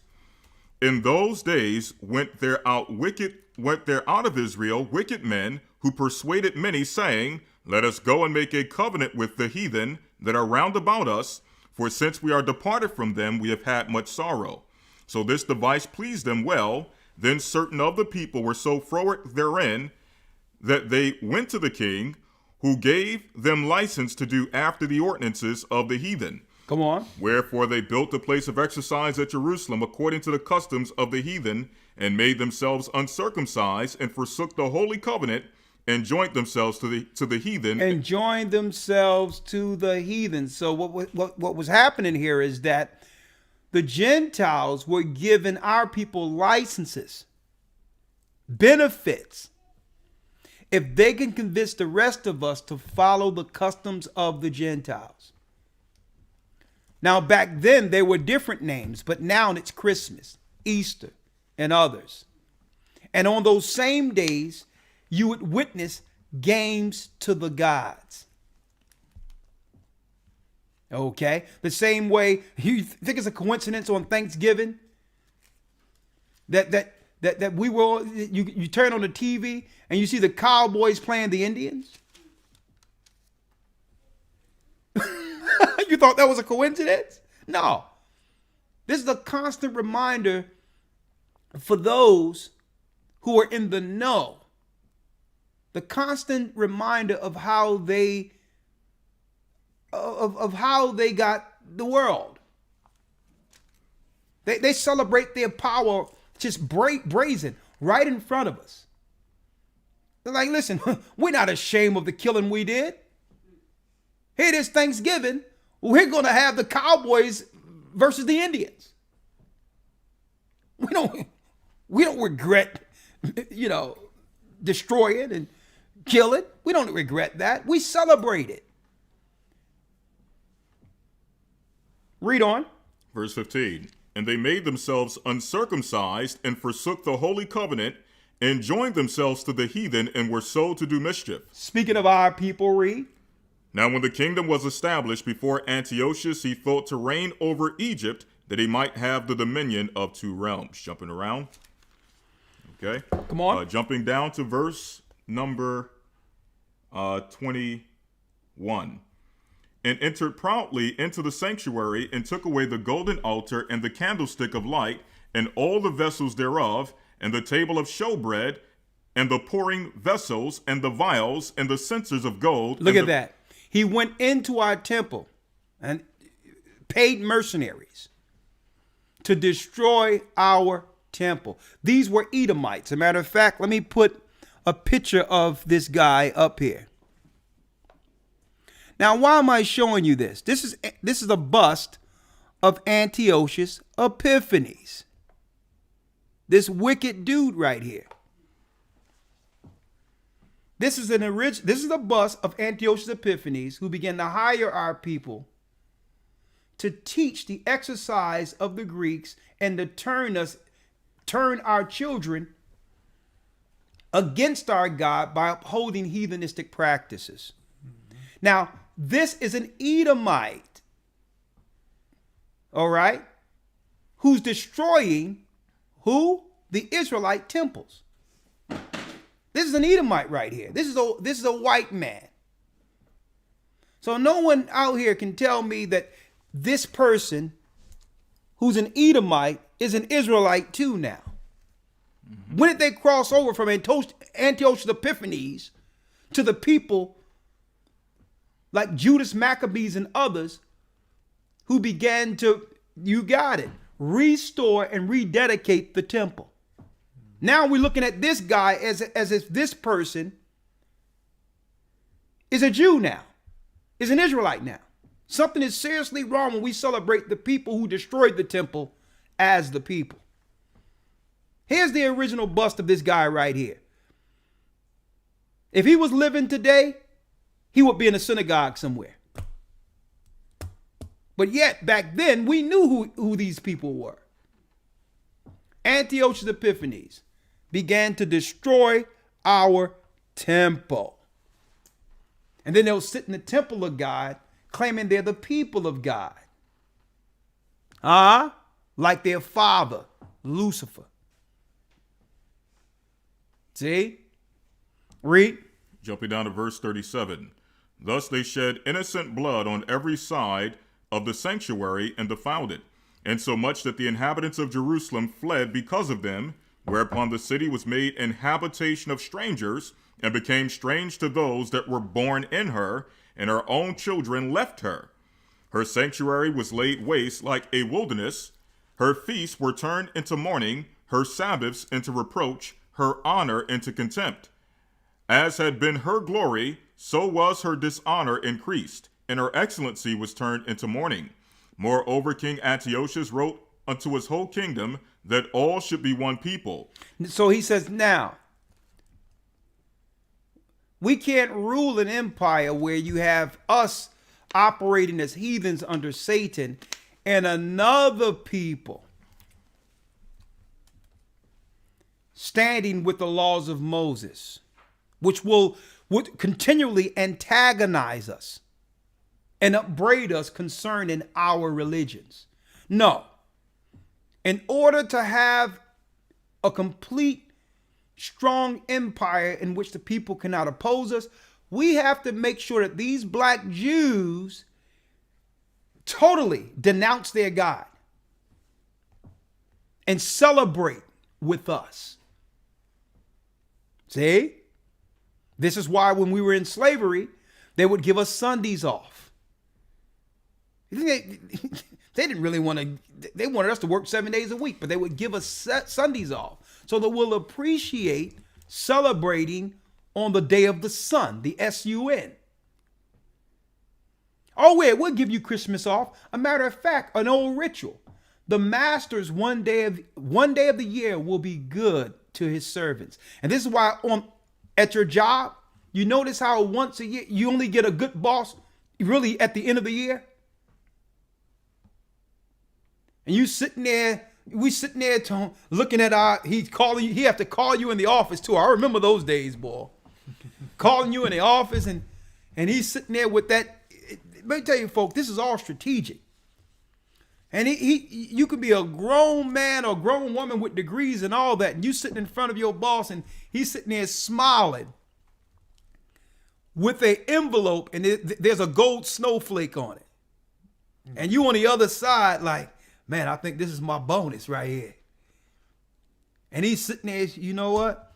You know, we did the evals, and man, the numbers here and numbers there. And he says, listen, man, the Christmas party coming up, you know, and I just want to say, man, job well done, man.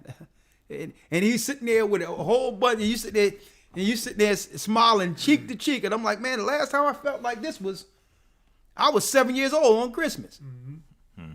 So your boss by default becomes your Santa Claus. Once a year, he's treating you like he should have been treating you the whole year. It's this ritual they must do where the master must serve the servant once a year under a Roman ritual. Saturnalia. Exactly.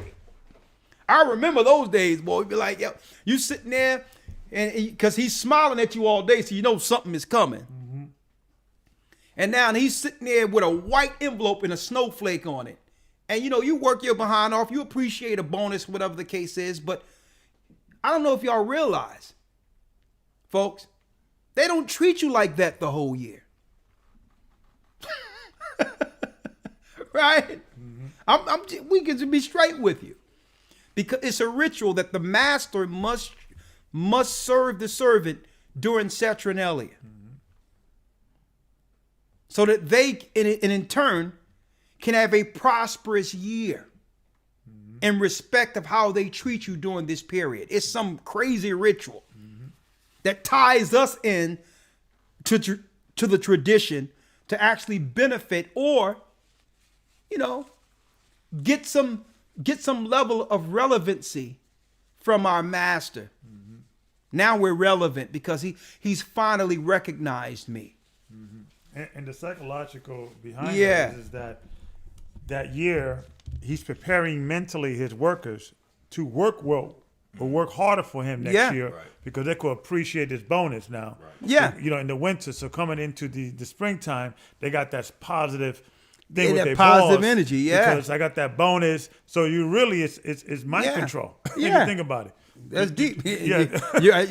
You sound like you speaking from experience too, right? I tell you, wait for those bonuses, right? I mean, listen. As soon as the ball come down January the 1st, you at the job 2 hours early. Mm-hmm.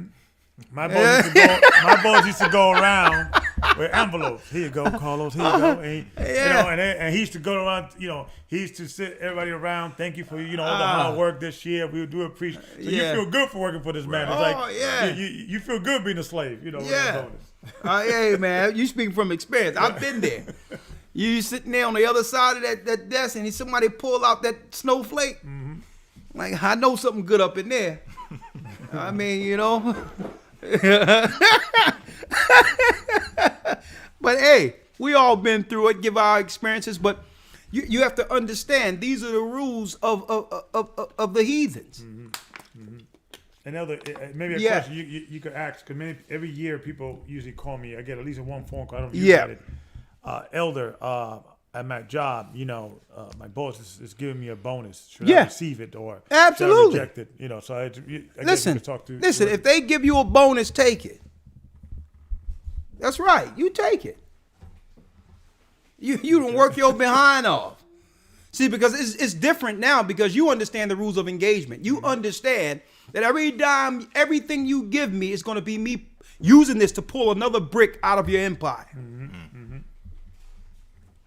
So they don't know that we understand the rules now. Mm-hmm. Mm-hmm. So we're going to turn this right back on you. Yeah, thank you for that. How many? 2,000? 2,000 bricks are going to be pulled out of your empire. Thanks, boss. I got a question. You heard it from the elder. Yes, boss. Cool. I remember, I don't want to digress about when my boss realized, when my so-called boss started realizing that, I was a Bible teacher. Oh my goodness. I'm hearing some stuff about you, getting into the ministry. I'm like, okay, this guy's seen a YouTube video. Hey, I'm like, you know what? The clock is almost up. Mm-hmm. I see where this is going. Mm-hmm. Mm-hmm. But I digress. We'll give that story probably tomorrow. I'll talk about it. But let's go. Yes, sir. Verse number 40. Come on. 1 Maccabees 1:40. Yeah. Moreover, King Antiochus wrote to all his kingdom that all should be one people. So Antiochus started to write to the governments that, listen, there's no way we can rule an empire if you have different ideologies, different religions, different practices. That the Jews have to become heathens, at least in their thinking and practices. We should become one people. Read. 42. And everyone should leave his laws. Everyone should leave his laws. So all the heathen agreed according to the commandment of the king. All the heathens agreed. So that's why if an East Indian come into America, he have to become an American. Mm-hmm. It doesn't matter what your culture is. If you're from China and you have rich tradition and culture, you got to leave those Chinese traditions and become Chinese American. On and on and on and on. They don't care what your culture is. If you're here, you're going to be an American. Mm-hmm. That whole ideology came from Antiochus. Mm-hmm. Because in order for Esau to rule, he must break down cultural lines. Mm-hmm.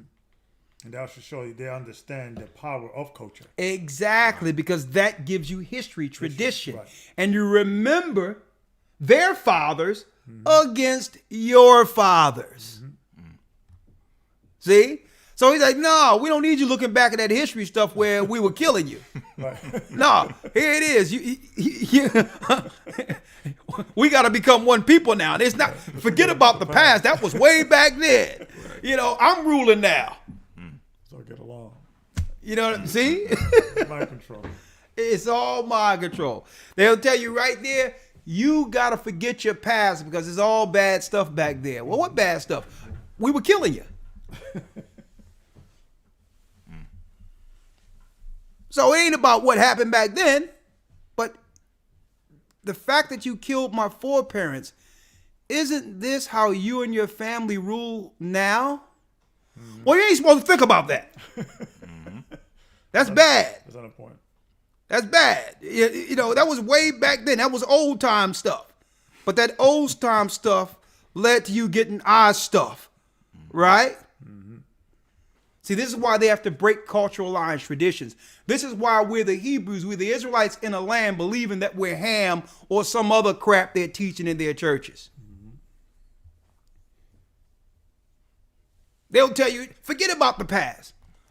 Okay, I'll forget about the past. Tell me, according to the Bible, who we are. You're Ham. Wasn't Ham from the past? How can you teach me Ham from the past and not teach me about those slave ships in Deuteronomy 28? The past?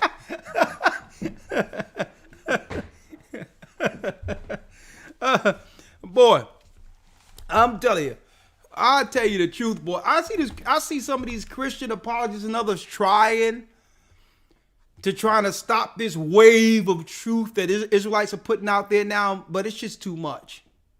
They're not even making a ripple. There's like, I bet you before it's over, some of them, they're probably going to go into pockets of retirement and say, listen, I'm going to take off for a minute. Mm-hmm. It's like a wave of truth. It's too much to keep up with right now. Christians are just catching all pagan Christians during this time of year. Man, they're taking all types of L's right now. Can you imagine a young man who's learning in this class right now and go to a pastor and say, yo, let's go to Jeremiah 10. What's up with that tree? Right? But let's go, Elder Lloyd. Yes, sir. Verse number 42. Come on. Everyone should leave his laws, so all the heathen agreed to the commandment of the king. Yea, many also of the Israelites consented to his religion. So we got down like the heathens. The Israelites, our people, read. And sacrifice unto idols and profane the Sabbath. So we started sacrificing unto idols and profane the Sabbath back then under Antiochus. Now, how do we relate that to what we're dealing with today? When what you see us doing voluntarily is what happened back then with the Israelites. So instead of us having our own day of worships, our own way of being according to the Bible concerning our culture, we were celebrating Christmas like the heathen are doing in America now. Mm-hmm. We were celebrating Easter at the same time as our captors. You don't see something wrong with that? The only difference is that back then we understood that we were turning our back on God. Today, we take on this rebellion as a tradition. Mm-hmm. It's a tradition now, but it's still rebellion nonetheless. And this is why we're living in a time right now where everyone's saying, even people who once said, read your Bible every day, are telling you, don't read the Bible, stay out of the Bible. I've heard our people, black people, Christians, scold their children by saying, their family members and their loved ones by saying, you're reading that Bible too much. Mm-hmm. You got to deal with the spirit. Yeah. No, they ain't giving them an alternative. Right, but they're not even giving them an alternative. They just saying, every time I look, you reading that Bible. Mm-hmm. Mm-hmm. You reading that Bible. And then they seem like, who's that on your computer with the rag on his head? What's that on his head? Mm-hmm. It's like, the Bible calls it a mitre. Have you read the Bible? It must be Muslim or something. I'm like, Lord have mercy on our people. Lord have mercy. If you're not following total ignorant Christianity, They're broken us down into so little simple terms to a degree where if we're not following their ignorance, you're Muslim. I mean, does anyone read the Bible anymore? Mm-hmm. So here it is back then.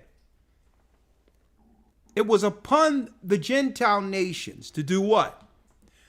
To break the connection between the Hebrew Israelites and their God. And they went in and destroyed the temples. After destroying the temples, they say, now let's work on the people and do what? You got it. Make it where they're Grecians. That they lose the commandments given to them in the Bible. And now their laws are dictated by their oppressors. These are the laws you must follow now. You must follow the law of man. Follow me over your God. See? And that's what it means. Cursed is the man that trusteth man and maketh his strength their arm. That's what it means. Cursed be the man that trusts in man.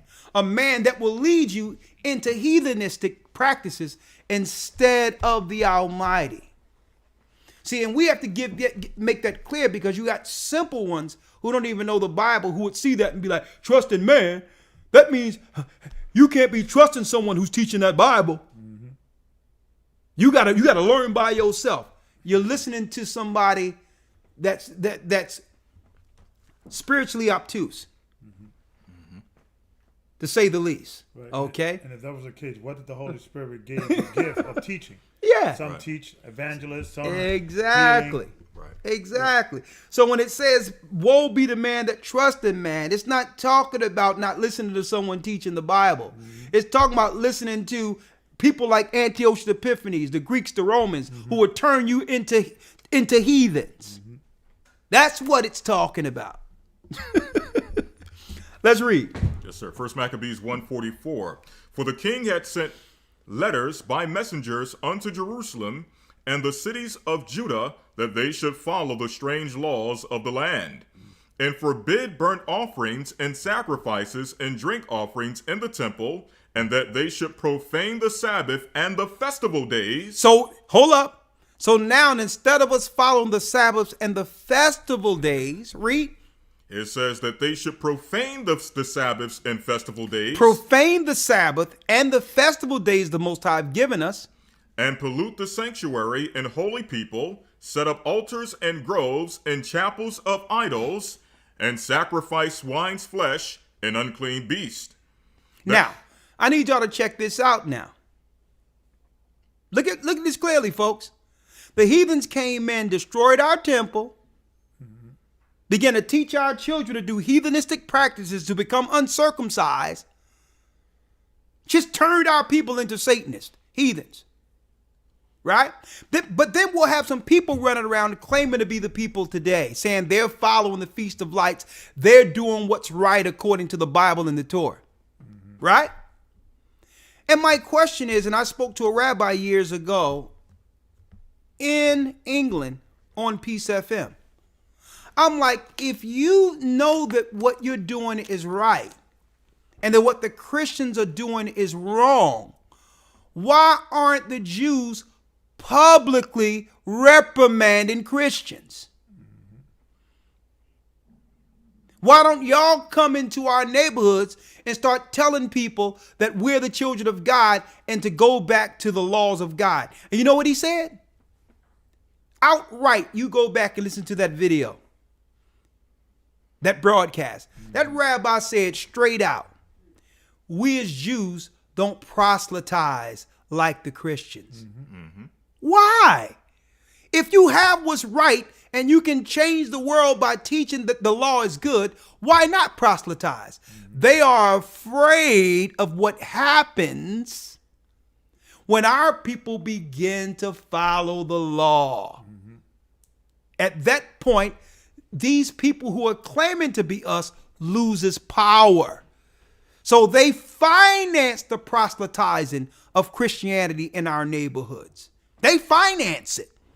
Because if we're acting like heathens by default, we are prophesied to serve, we're prophesied as heathens to serve them. So they must pay Christians to go out and proselytize and convert our people so that the Christian pastors can teach us that we're Gentiles. If we're Gentiles and they're the Jews, that means, according to the narrative of the Bible, we were born and our children were born to be their servants. So it's not in their interest to proselytize and teach the truth of the law in the holy days in our communities. It's not in their interest.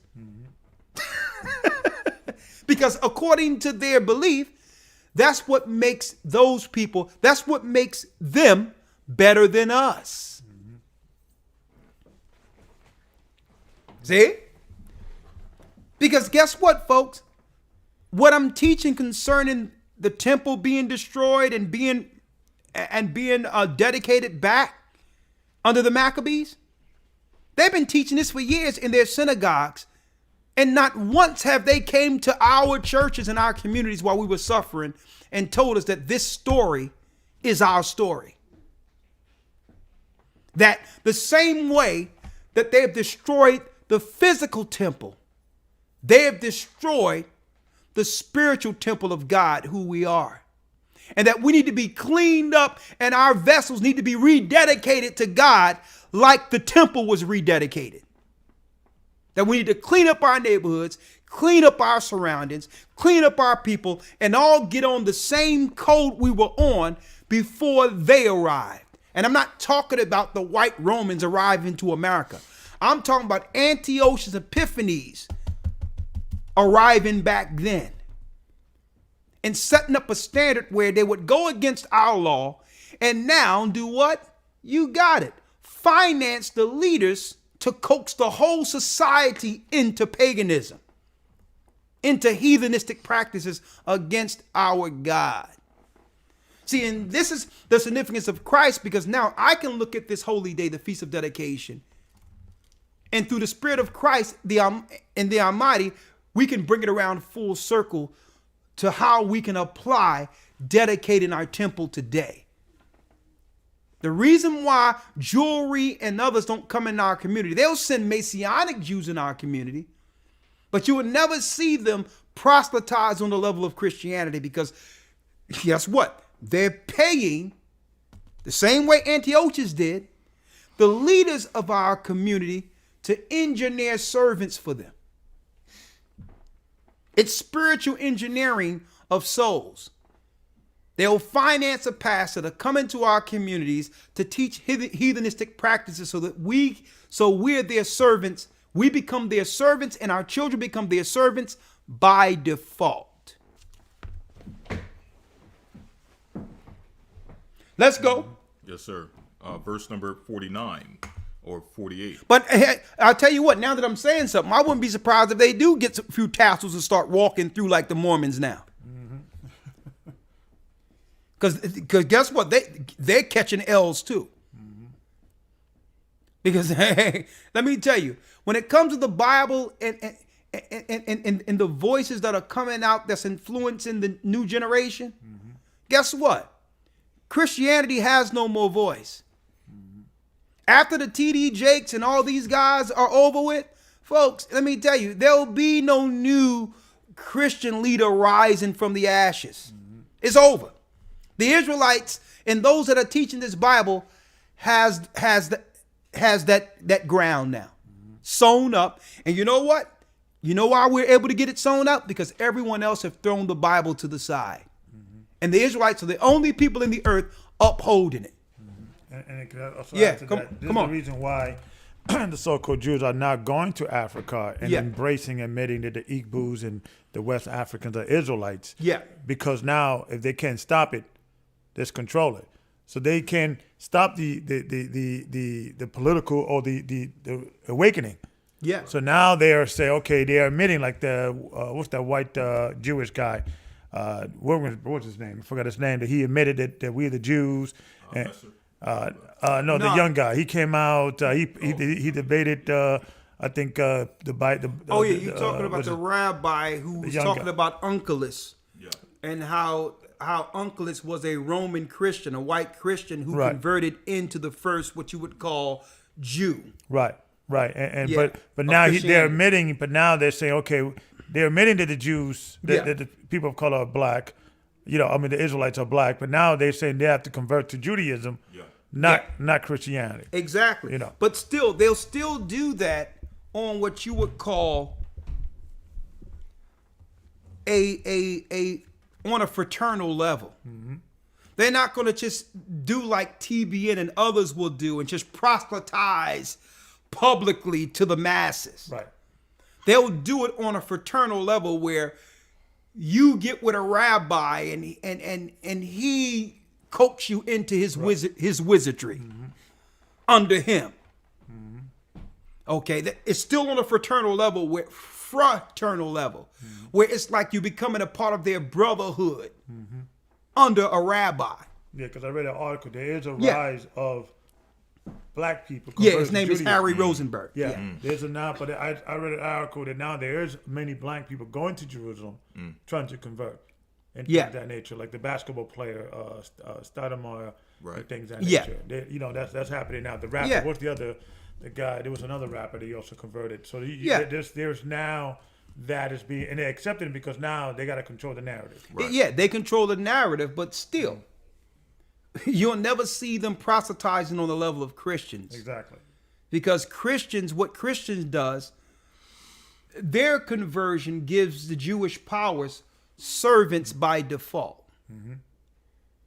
Because if you are saying you're a Gentile out there, then if you know the narrative of the Bible, Gentiles were born to serve Israelites. Mm-hmm. So when you out there teaching in the communities that our people are Gentiles, and it doesn't matter who we are, or we're Hamites, they're sitting back licking their chops because according to their Talmud, they can do all types of things to you being a Gentile. Mm-hmm. And totally be absolved and be totally excused by their God for doing so. Now, let's go. Yes, sir. Verse number 48. Yeah. That they should also leave their children uncircumcised and make their souls abominable with all manner of uncleanness and profanation, to the end they might forget the law. So Antiochus' plan was that our people would forget the laws contained in the Torah. So when someone tell you it doesn't matter or the law is done away with, Christians, what are they saying? Forget the law and replace it with what? Oh, love your neighbor. Well, hold up. That's subjective. Right. Everyone has their own example of how to fulfill that. How do I fulfill love my neighbor? How do I fulfill that? Because now you saying that under the rainbow, they're fulfilling that. It's subjective. See? They're going to say, well, you don't follow the law. We're under grace. Under grace. Okay, that gives you the autonomy to do what? Sin? Because the Bible tells us that grace isn't an excuse for sin. See? So yes, you're not under law, you're under grace. But you're taking that grace as an excuse to sin against God. And that's not what grace is for. Grace gives you the opportunity to actually learn of our God before judgment. Doing things in ignorance that would have led to death. But because of the Most High understanding our current circumstance, He's given us grace to work it out before judgment. That doesn't mean you can sin on purpose. Mm-hmm. See? Let's read it. Yes, sir. 1 Maccabees 1:49. To the end that they might forget the law and change all the ordinances. Come on. And whosoever would not do according to the commandment of the king, he said he should die. He should die. See? So that was straight execution. Antiochus, either you separate from your God and denounce the total law of Moses or die. Folks, that's the same ideology that's perpetrated in this earth till this day,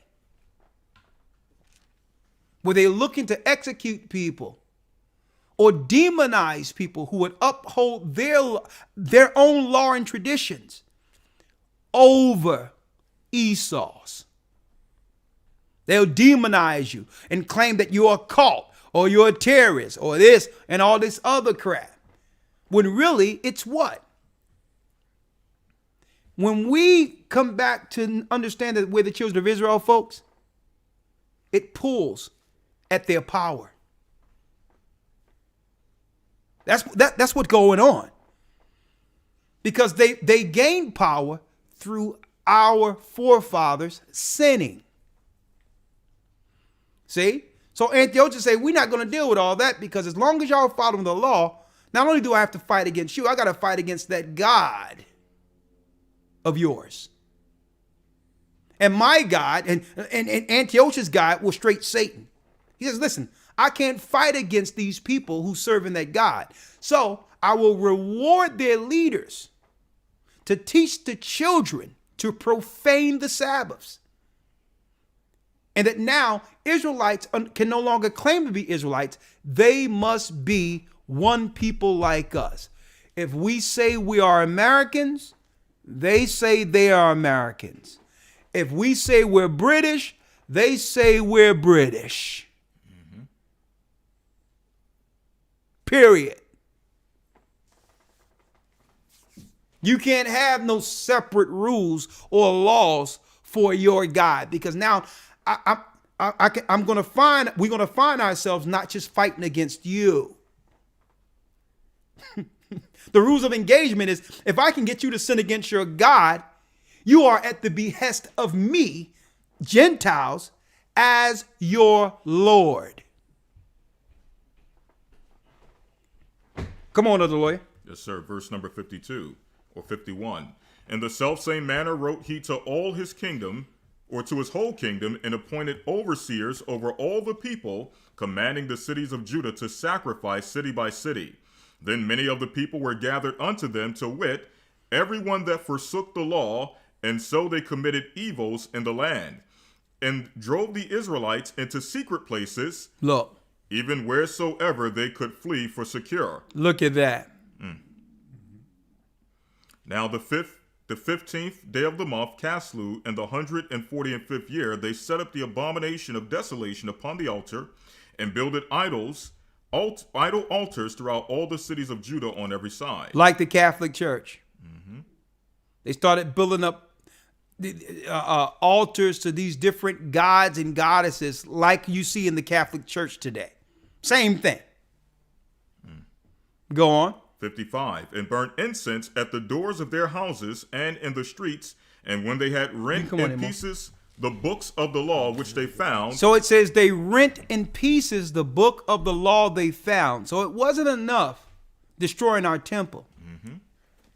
They sought to destroy or to totally eradicate all records concerning our history, our people in relation to the ancient Israelites. See? And now there was something just came out in the, I think it's, was it the Daily Mail or something, an English paper, that they will soon ban the Bible in England and make it a crime for upholding the Bible publicly in England. Same thing. Now, if it was their book, would they be so ready right now as a government to do away with it? Think about it. It was the Bible that have held them off up until this point, because we were able to highlight their hypocrisy through it. So if this book was really a white man's book and it was their book, why are they working so hard to make laws totally destroying the book or doing away with it altogether? I need y'all to think about that for a while. Read. Verse 56, and when they had rent in pieces the books of the law which they found, they burnt them with fire. Let me get something up in here. Yeah, I need something. Yeah, some coffee or tea? Yeah. Just some coffee. Just a little coffee, and I'm almost done. Let's go. And wheresoever was found with any book of the testament, or if any consented to the law, the king's commandment was that they should put him to death. That they shall put him to death if you consent to the laws of Moses. And here it is, even in this country where they claim it was built on the freedom of religion. That's a lie. They gave you freedom to worship Satan's religions here. Because the people they were bringing into the countries, whichever country, it doesn't matter their ethnicity, were pagans. Here's the hypocrisy. You can even have the Church of Satan in the United States. But yet you have Israelites being demonized above churches of Satan. You would think that all Christians and everyone would get together and say, listen, our focal agreement together, our key agreement is that we all are aligned against Satan, right? But yet they'll go against an Israelite and promote that as something cultish or wrong before the church of Satan, folks. Now, what's wrong with this picture? Because the church of Satan falls right in line with the rest of their religions, including Christianity. See? Come on. Yes, sir. Verse 58. Thus they did by their authority unto the Israelites every month, to as many as were found in the cities. Now the 25th day of the month they did sacrifice upon the idol altar, which was upon the altar of God. At which time, according to the commandments, they put to death certain women that had caused their children to be circumcised. They started killing women who began to circumcise their children. And folks, I just talked to a brother not too long ago who just had a son. And I thank the Most High that he's in the know. Because brothers and sisters, when Christ says, woe to them that give suck in that day, think about all of the pitfalls you have to protect your child from coming straight out of the womb. Someone is waiting with some poison to shoot in them no soon as they come out of the womb. So he was like, well, no, we can't do that. Then it was like, well, hold up, we can't do that. Then they sent in, he said 7 separate nurses, 2 separate doctors came in at different intervals when he was out of the room and into the room. The whole time he says, listen, I cannot leave my child alone with these people for 1 second. And check this out. So when the nurses couldn't do anything, they sent in a sister. And she comes in and say that she's a pastor. She's a pastor's daughter. Wow. They're trying hard. Yeah. She's a pastor's daughter now. Remember I said weeks ago when the white people don't work, they send in the sister? And she's sitting there saying, well, what do you believe? And he says, I'm a Christian. So automatically there's certain, they must have some type of protocol on what religion or who believe what and concerning what people are renouncing these or actually fighting against these poisons before they get a chance to inject them in our children. Folks, listen to this. So she come in talking about, well, what about the vitamin K? And the brother was like, see, they think we're stupid. If they can use the word vitamin, they believe that we're a vitamin. Yeah, that's good. When really they can put whatever they want in that vial. Folks, listen to this, folks. he said, well, I did the research on that, and here's all the side effects that can happen to the child. And I just want to do a little bit more research, and really probably around, so they threatened him that, thank you. They threatened him that, well, if you don't take the vitamin K, then we can't circumcise your child. Now think about that, Elder Lawyer. Mm-hmm. In lieu of what we're breaking down in the scriptures right now, where Antiochus Epiphanes wanted to keep the man-child uncircumcised. Mm. They say, if you don't do this, we won't circumcise your child. Well, he says, well, listen, it's okay. He says, because what I found out when it comes to, it says, well, that vitamin K allow the baby to blood clot. So if we do the circumcise, he won't bleed. He won't bleed that much. He'll clot. He's like, well, doesn't that happen naturally in the 8th day? He says, doesn't it happen naturally where the blood clot will happen naturally on the 8th day? He said that, and guess what? The doctors had to come in and say, well, yes. In the 8th day, the male child builds up enough of its own immunity to clot. It builds up enough strength to clot right on the day that the Most High said that Abraham is supposed to circumcise for the covenant between him and the Almighty. On the 8th day, folks. Right. Check out the science on it. So he says, well, listen, if it'll happen in the 8th day, we don't need the vitamin K for blood clotting. I'll come back on the 8th day.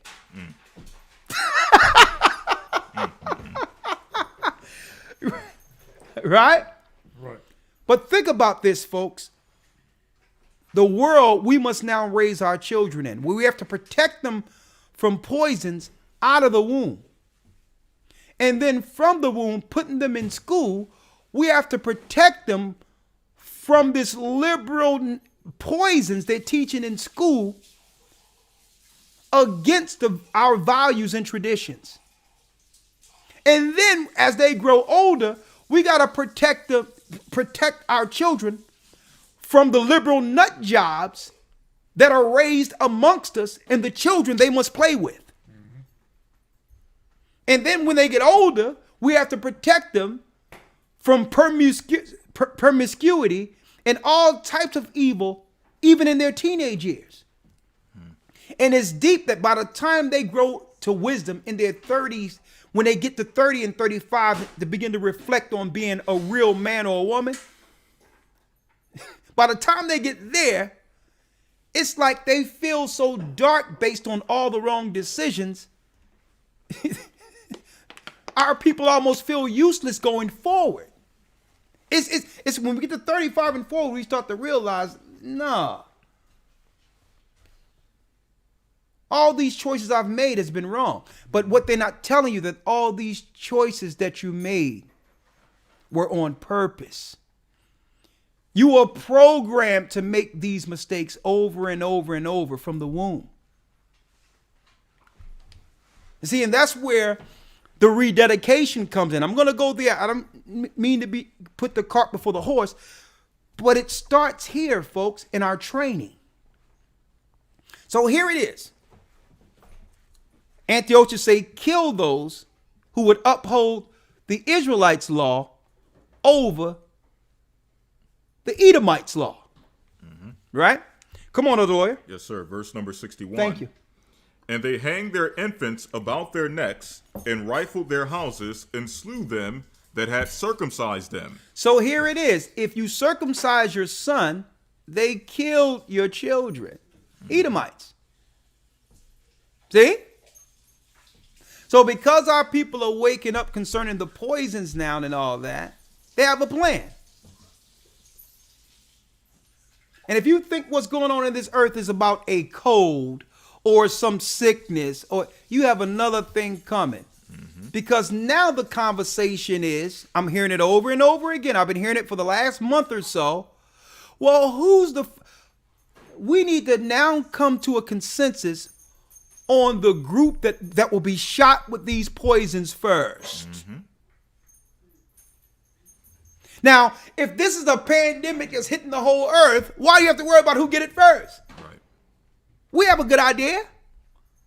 Bill Gates and his family. Mm-hmm.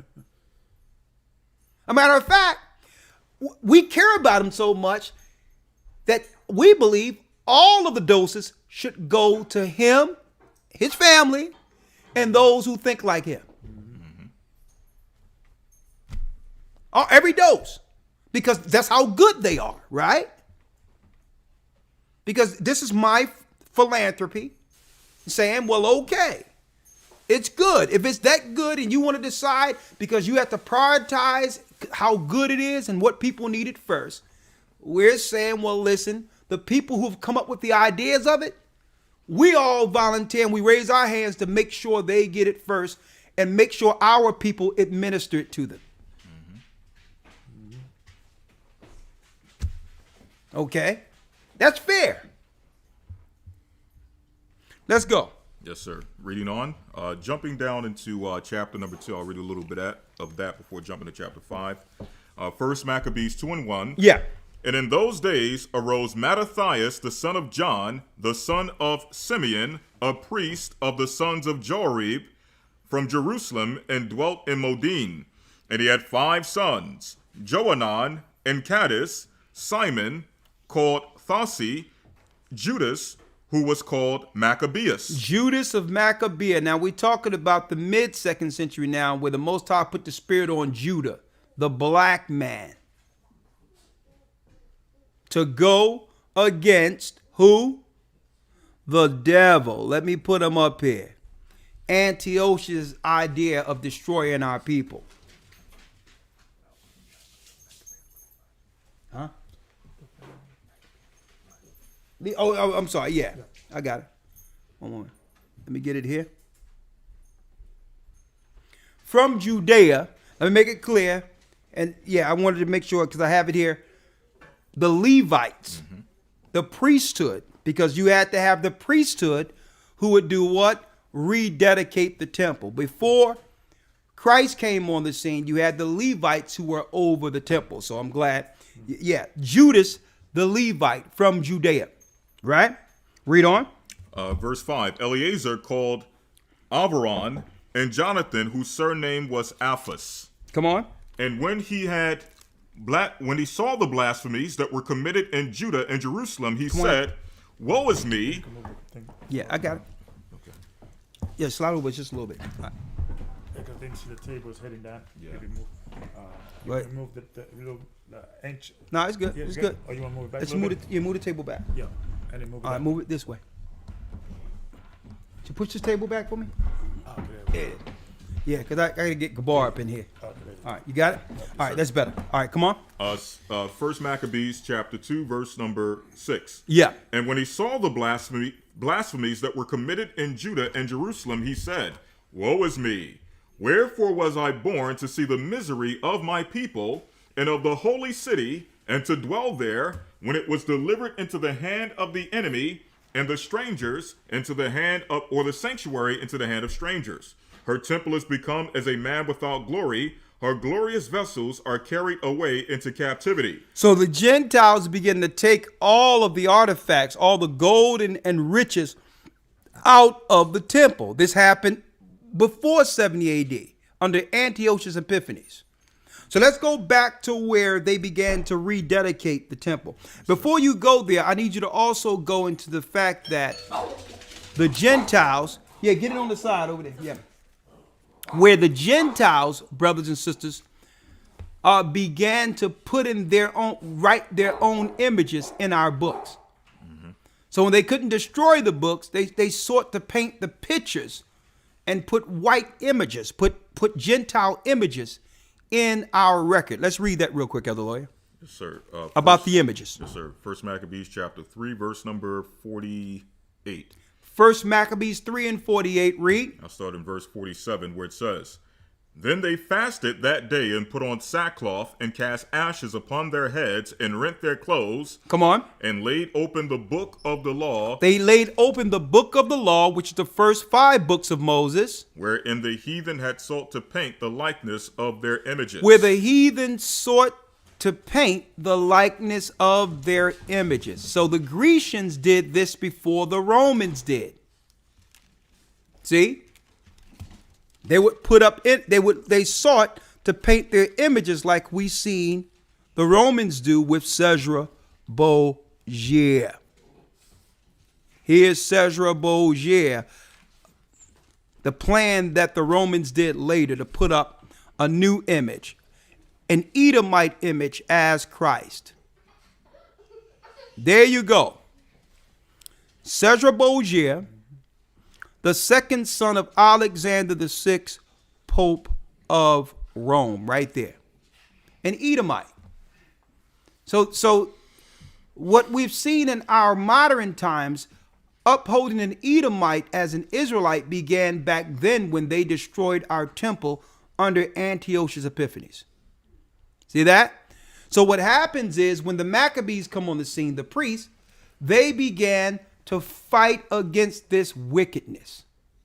It's the Edomites looking to replace us and to destroy the future legacy of the righteous Israelites. Okay? Let's finish reading, Elder Lawyer. Let's go to the dedication of the temple now. Yes, sir. 1 Maccabees 4:35. Now when Lysias saw his army put to flight, and the manliness of Judas's soldiers, and how they were ready either to live or die valiantly, it's gone. He went into Antiochia and gathered together a company of strangers, and having made his army greater than it was, he purposed to come again into Judea. Then said Judas and his brethren, Behold, our enemies are discomfited. Let us go up to cleanse and dedicate the sanctuary. Now let's go up now that we have beat these devils out of our temple. So, folks, they've been looking to do this stuff for a long time. Go into the land and desecrate the land, destroy the temple, to rededicate our land and temple to their god, Lucifer. They've always done this. So it gives us an entirely different view of what we're seeing in modern day. And with them having us believe that what happened in the 1940s was some restoration of God's people. It was through the media and their propaganda they were able to convince people that, we're the people going back. Mm-hmm. When no, every time they go into the land, these are the things they do. They war, they pillage, they destroy. What we're witnessing today is the same things that have happened back then. Edomites wreaking havoc on our land. Okay. Read on. Verse 37. Upon this, all the hosts assembled themselves together and went up into the Mount Zion. And when they saw the sanctuary desolate, and the altar profaned, and the gates burnt up, and shrubs growing in the courts as in a forest, or in one of the mountains, yea, and the priests' chambers pulled down, they rent their clothes and made great lamentation and cast ashes upon their heads. Come on. And fell down flat to the ground upon their faces and blew an alarm with the trumpet and cried toward heaven. Then Judas appointed certain men to fight against those that were in the fortress until he had cleansed the sanctuary. So he chose priests of blameless conversation, such as had pleasure in the law, who cleansed the sanctuary and bared out the defiled stones into an unclean place. Come on. And when asked, they had consulted what to do with the altar of burnt offerings, which was profaned, they thought it best to pull it down, lest it should be a reproach to them, because the heathen had defiled it, wherefore they pulled it down. Exactly, they pulled it down. And when it says the heathen had defiled it, the first thing they do, in total disdain against the God of Israel, the Gentiles go into the altar and they bring one of the most nastiest pigs you can name and sacrifice pig's blood on the altar. See, and this is why on Satan's holidays, they more so promote abominable meat. as the food, as the choice for delicacy. They usually, just like no one can even think about Christmas without Christmas ham. Abominations must be attached to their holy days. Mm-hmm. So what do? They know that our God said that animal is so abominable, you're not even supposed to touch its flesh. It's to be used for waste. That's it. Are pigs necessarily? Are they necessary? Absolutely. Because pigs were created to eat the waste out of the earth so that the earth that the earth don't come diseased.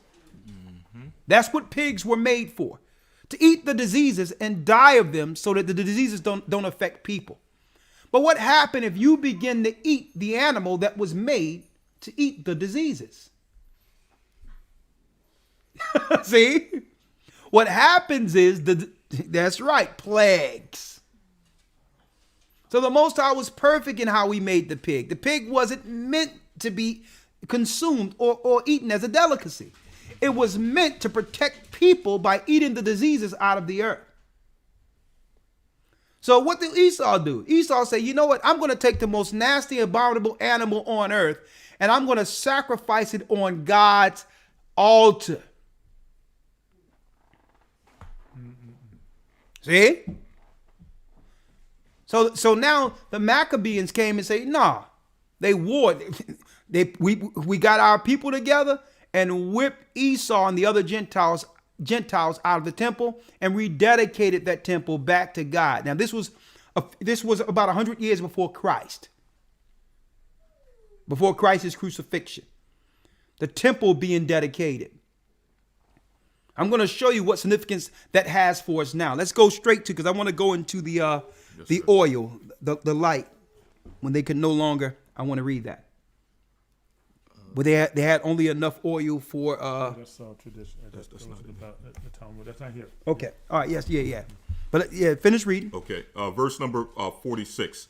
And laid up stones in the mountain of the temple in the convenient place until there should come a prophet to show them what should be done with them. Yeah. Then they took the whole stones according to the law and built a new altar according to the former.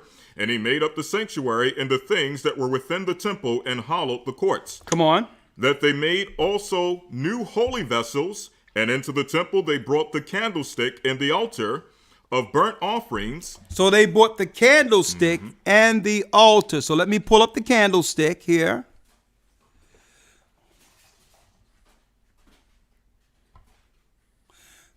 Okay, here's the candlestick, right? But of course, it didn't have that six-pointed star there. That six-pointed star is a star to Satan. But you usually see these candlesticks during this time of year when they claim the Jewish people are celebrating Hanukkah.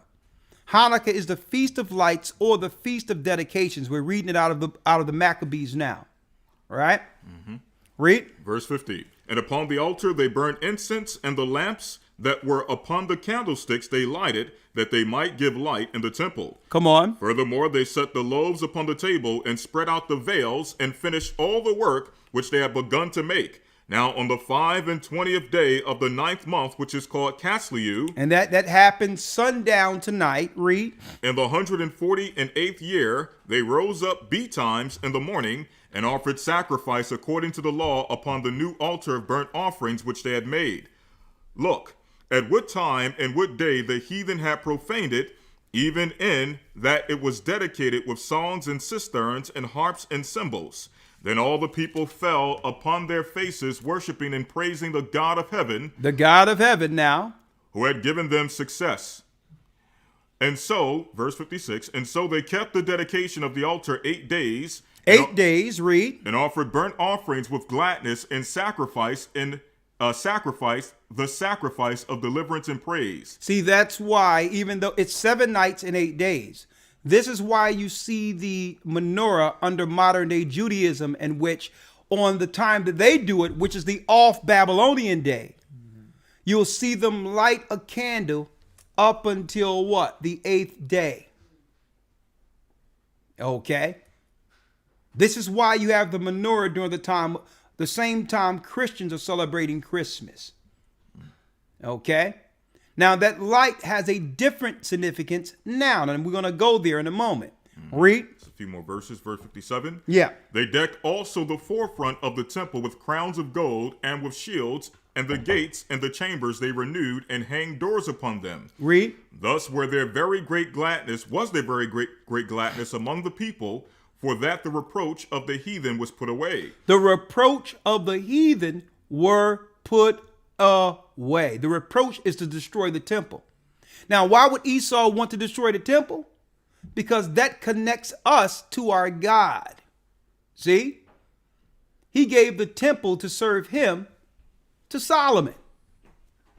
So he says, if I can destroy their entryway into their connection with their God, we will rule them into perpetuity.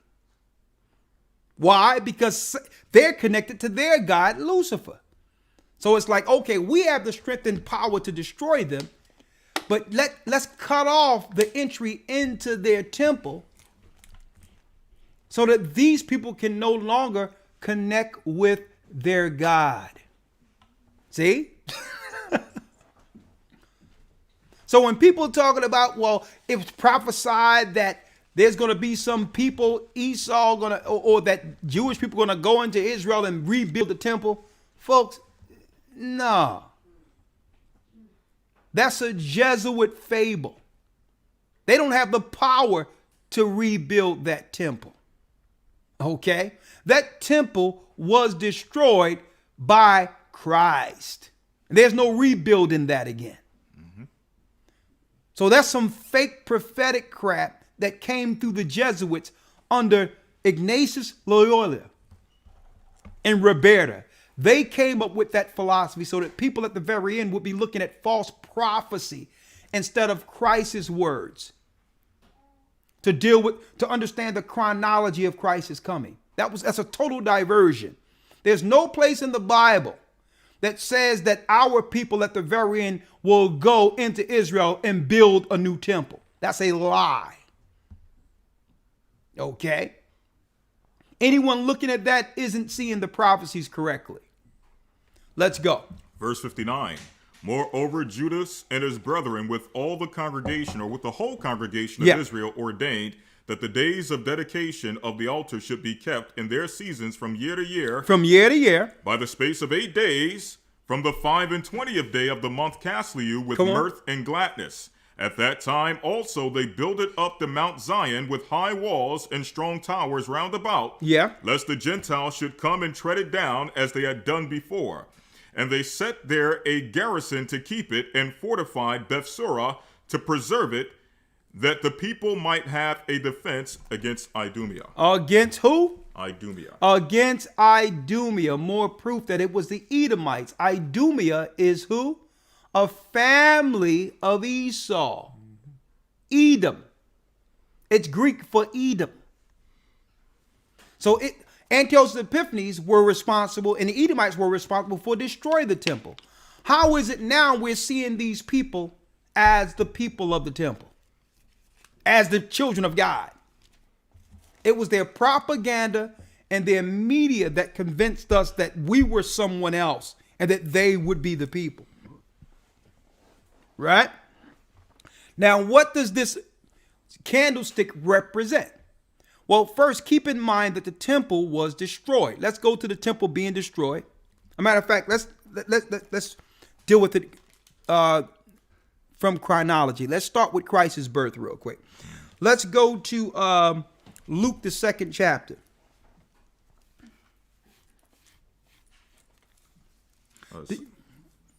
Luke 2 and 26. St. Luke chapter 2. Where it says a light. St. Luke chapter 2, verse number 26. Read. And it was revealed unto him by the Holy Spirit that he should not see death before he had seen the Lord's Christ. And he came by the Holy Spirit into the temple, and when the parents brought in the child Yeshua to do for him after the custom of the law, that he took him up in his arms and blessed God and said, Lord, Now lettest thou thy servant depart in peace according to thy word. For mine eyes have seen thy salvation, which thou hast prepared before the face of all people. This is Christ. A light to lighten the Gentiles. A light to lighten who? A light to lighten the Gentiles. A light to lighten the Gentiles. And the glory of thy people Israel. And the glory of thy people Israel. Now, why am I going here? Satan have turned the whole world and the Gentiles into doing what? Serving him. Through Christ, Christ would become that new light that would bring the Gentiles back to the original place they were in Noah's Ark. Ham, Shem, and Japheth served the living God. And it's through Christ that he would do what? Take a remnant of this earth, including the Gentiles, with Israelites, to serve the living God. And that light is that light of the temple, bringing brothers and sisters to the true knowledge of Christ's ministry. Okay? And the reason why I wanted to bring this out in particular, because you have people who are Israelites who would only teach Israelites, not realizing that Christ has a mission for all of the people in earth, even outside of Israel, who believe in the truth of him. He's a light to them. Why? Because you can't be an Israelite claiming that Christ only came for Israelites in one sentence, and then say that the Gentiles are going to serve Israelites in the next. That doesn't make any sense. Because if the Gentiles are going to serve Israelites, now you have to teach how will the Gentiles get in position or get in the kingdom to serve. So you just can't deny Gentiles entry, because you're working backward. How can you just teach that only Israel can be saved? And then the same people are looking at you like, well, okay, well, you're saying that Gentiles are going to serve. If the Gentiles are killed and cannot be saved, how will they serve you again? So the Most High had it where through Christ's ministry, he would begin to destroy the paganism that came through Lucifer, Satan, and give all people on earth an opportunity, a light for Gentiles and Israelites. Now, what you will have is you will see people, Israelites, go through scripture gymnastics because they see Gentile. Oh, no, that's talking about Israel. Right. Okay, if it's talking about Israel, point out how the Gentiles are going to be in the kingdom. Because the Bible says flesh and blood cannot enter into the kingdom. That's just making it clear. You must be born again. You can't be under the flesh and be saved for the kingdom to come. So you have some of these Israelites who are teaching false doctrine, and to the degree they'll look at the scriptures and they'll start seeing stuff like, okay, Cornelius, oh, he's Israelite. Anything that would have them that would contradict their teachings, it must be Israel. Okay, prove to me Cornelius was an Israelite. Oh, it said devout. Esau can't be devout. It said devout. Esau can't be devout. Now, show me in the Bible where Cornelius was an Israelite. They'll take you through scriptures for 30 minutes to divert you. But when you go to Cornelius, it says he was of the Italian band. And then they'll show you a picture of black Italians. See, black Italians right here. Prove to me Cornelius is a family out of that picture. And I can show you white Italians. See? But then they'll be like, no, Cornelius, he had to be an Israelite. No, because if he's an Israelite, if he's a Gentile, you're going to have to shut down and recalibrate and apologize and teach correctly. That's why you're denying it. Yeah. When you go to Acts, the 2nd chapter, it makes it clear that he was of another nation. Read that Acts 2:28. You have something there? No. It was Acts 10, but Acts 10 and 28. Yeah, 28. But when you look at the word the Italian band, yeah, historically, that is actually cavalry. That's actually a stationed cavalry in Italy. It wasn't mean that he was necessarily an Italian or necessarily, or because they bring out the Italians, yeah, people of color or whatever, who were all there, things of that nature. It was just saying he was part of that band. Exactly. That's it. And that band, when you go to the history, that was like the Secret Service for Caesar. Oh, they were like the Italian band. He was part of that unit. Okay, so he was a part of the top, what you would call like SEALs unit. Exactly. And the secret high units that they would have for Caesar, like Secret Service. Right, there was Secret Service. Yeah. He was. Now, and I'm going here because you have people now who are looking into Cornelius as if you can find that he's an Israelite through the Bible. You can't find it. And I'm going to tell you this. I was there when they came up with that nonsense. Mm-hmm. I was there. Okay? Before all these other groups coming out and sideways. And what they'll do is, instead of going into the Bible and proving it, you'll hear them with ad hominem attacks. They won't talk about what we're saying. They'll be like, oh, you're talking about that guy? Huh? That guy who like white people. See, right? That's an ad hominem attack to divert you. Mm-hmm. What I'm teaching has nothing to do with who someone would like. But they'll put it out there to shame so that they can address the false doctrine. Okay? Like, I can teach of the wickedness of Antiochus Epiphanes, being a white man. But I can also teach of the light that came through Christ that will give white people an opportunity. See? I can just teach truth. It's not all absolute. I'm not going to teach all white people bad, all black people good. That's stupid. Now, let me prove to you Cornelius was of another nation. And guess what? I'm going to prove this by covering my mouth so that people cannot, I don't even have to edify this. I have to break it down. This is Acts the 10th chapter in the 28th verse, where Cornelius came in the house to speak to a black man by the name of Peter.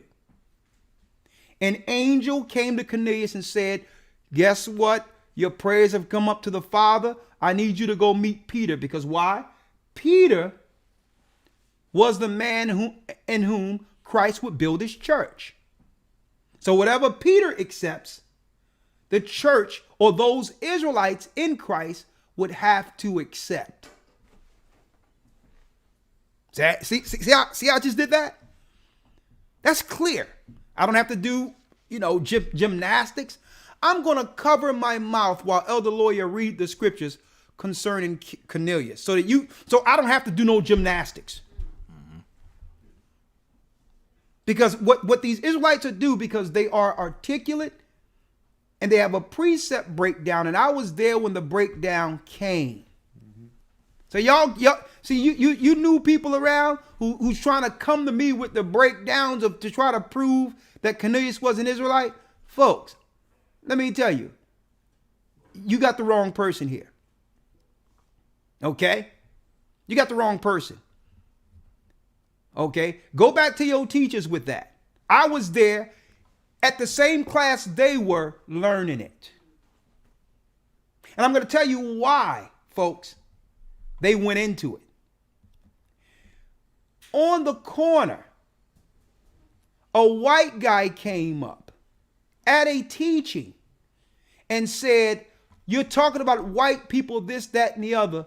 What about Cornelius? And you know what? No one there, no matter how priest, no one could answer that question. The same time they were cursing out white people,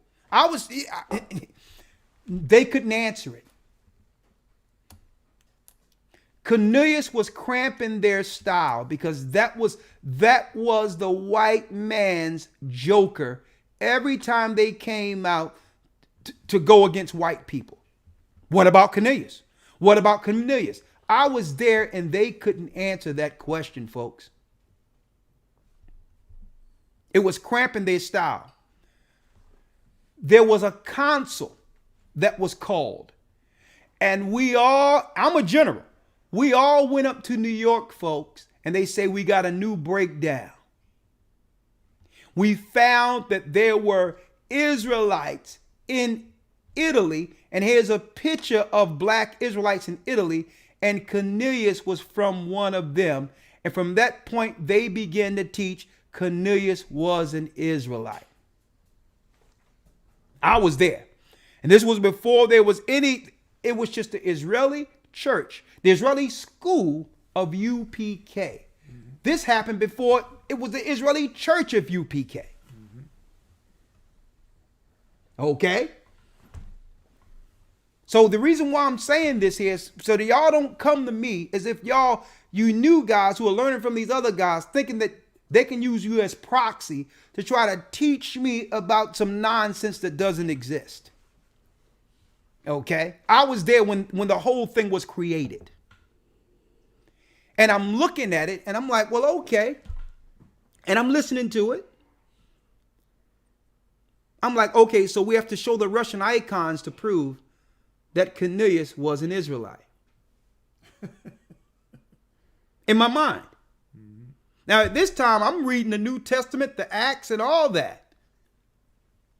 I done read the whole Bible, and I'm going through Acts, I'm going into, and I'm listening to this. And I'm like, well, okay, the way I have to break it down, when someone come up to me, I have to now respond with, Cornelius was an Israelite. And then if they ask, well, prove that, I have to go to Paul and show where Paul was dealing with Israelites who were Gentiles. Okay? Because Paul was dealing with Israelites who were Gentiles and made it clear when he magnified his office. Right? But here's the problem. Here's the problem, folks. Cornelius was confirmed through Peter. Mm-hmm. Why are you taking me to Paul? See, they can deal with the New Jacks with that crap. The Most High had a specific reason for bringing a white man by the name of Cornelius to Peter.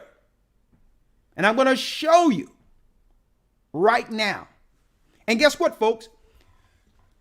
When I was able to break this down and understand it according to Christ's light, none of those guys who are teaching that can refute what we're bringing in this church concerning that. Not one. Now, I'm going to prove it here. Let's prove to you who Cornelius is. Because it says he will be a light to Gentiles and Israel. Mm-hmm. That's a separation right there in Luke, the 2nd chapter. Right? Let's go. Yes, sir. The book of Acts, chapter 10, verse number 26. Read. But Peter took him up, saying, Stand up. I myself also am a man. And as he talked with him, he went in and found many that were come together. And he said unto them, Ye know that it is an unlawful thing for a man that is a Jew to keep company or come unto one of another nation.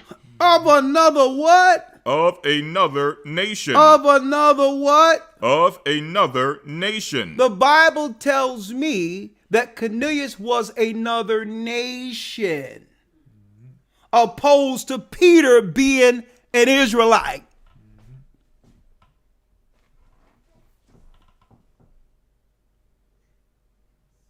And so if I ask you, who is Cornelius? The correct biblical response would be another nation.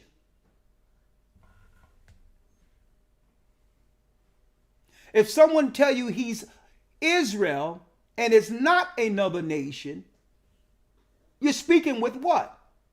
A deceiver, a liar. Because the Bible says he's what? Another nation. A what? Another nation. A what? Another nation. A what? Another nation. Now, you notice how when I went here, because people cannot get any traction here, they'll go to Job. Right? But it doesn't highlight in the Old Testament that Job was of the stock of Shem. Anywhere. I mean, he's a stock of Shem, but let me modify that. Let me clear that. It doesn't show that Job was from the stock of Israel. Anywhere. Anywhere.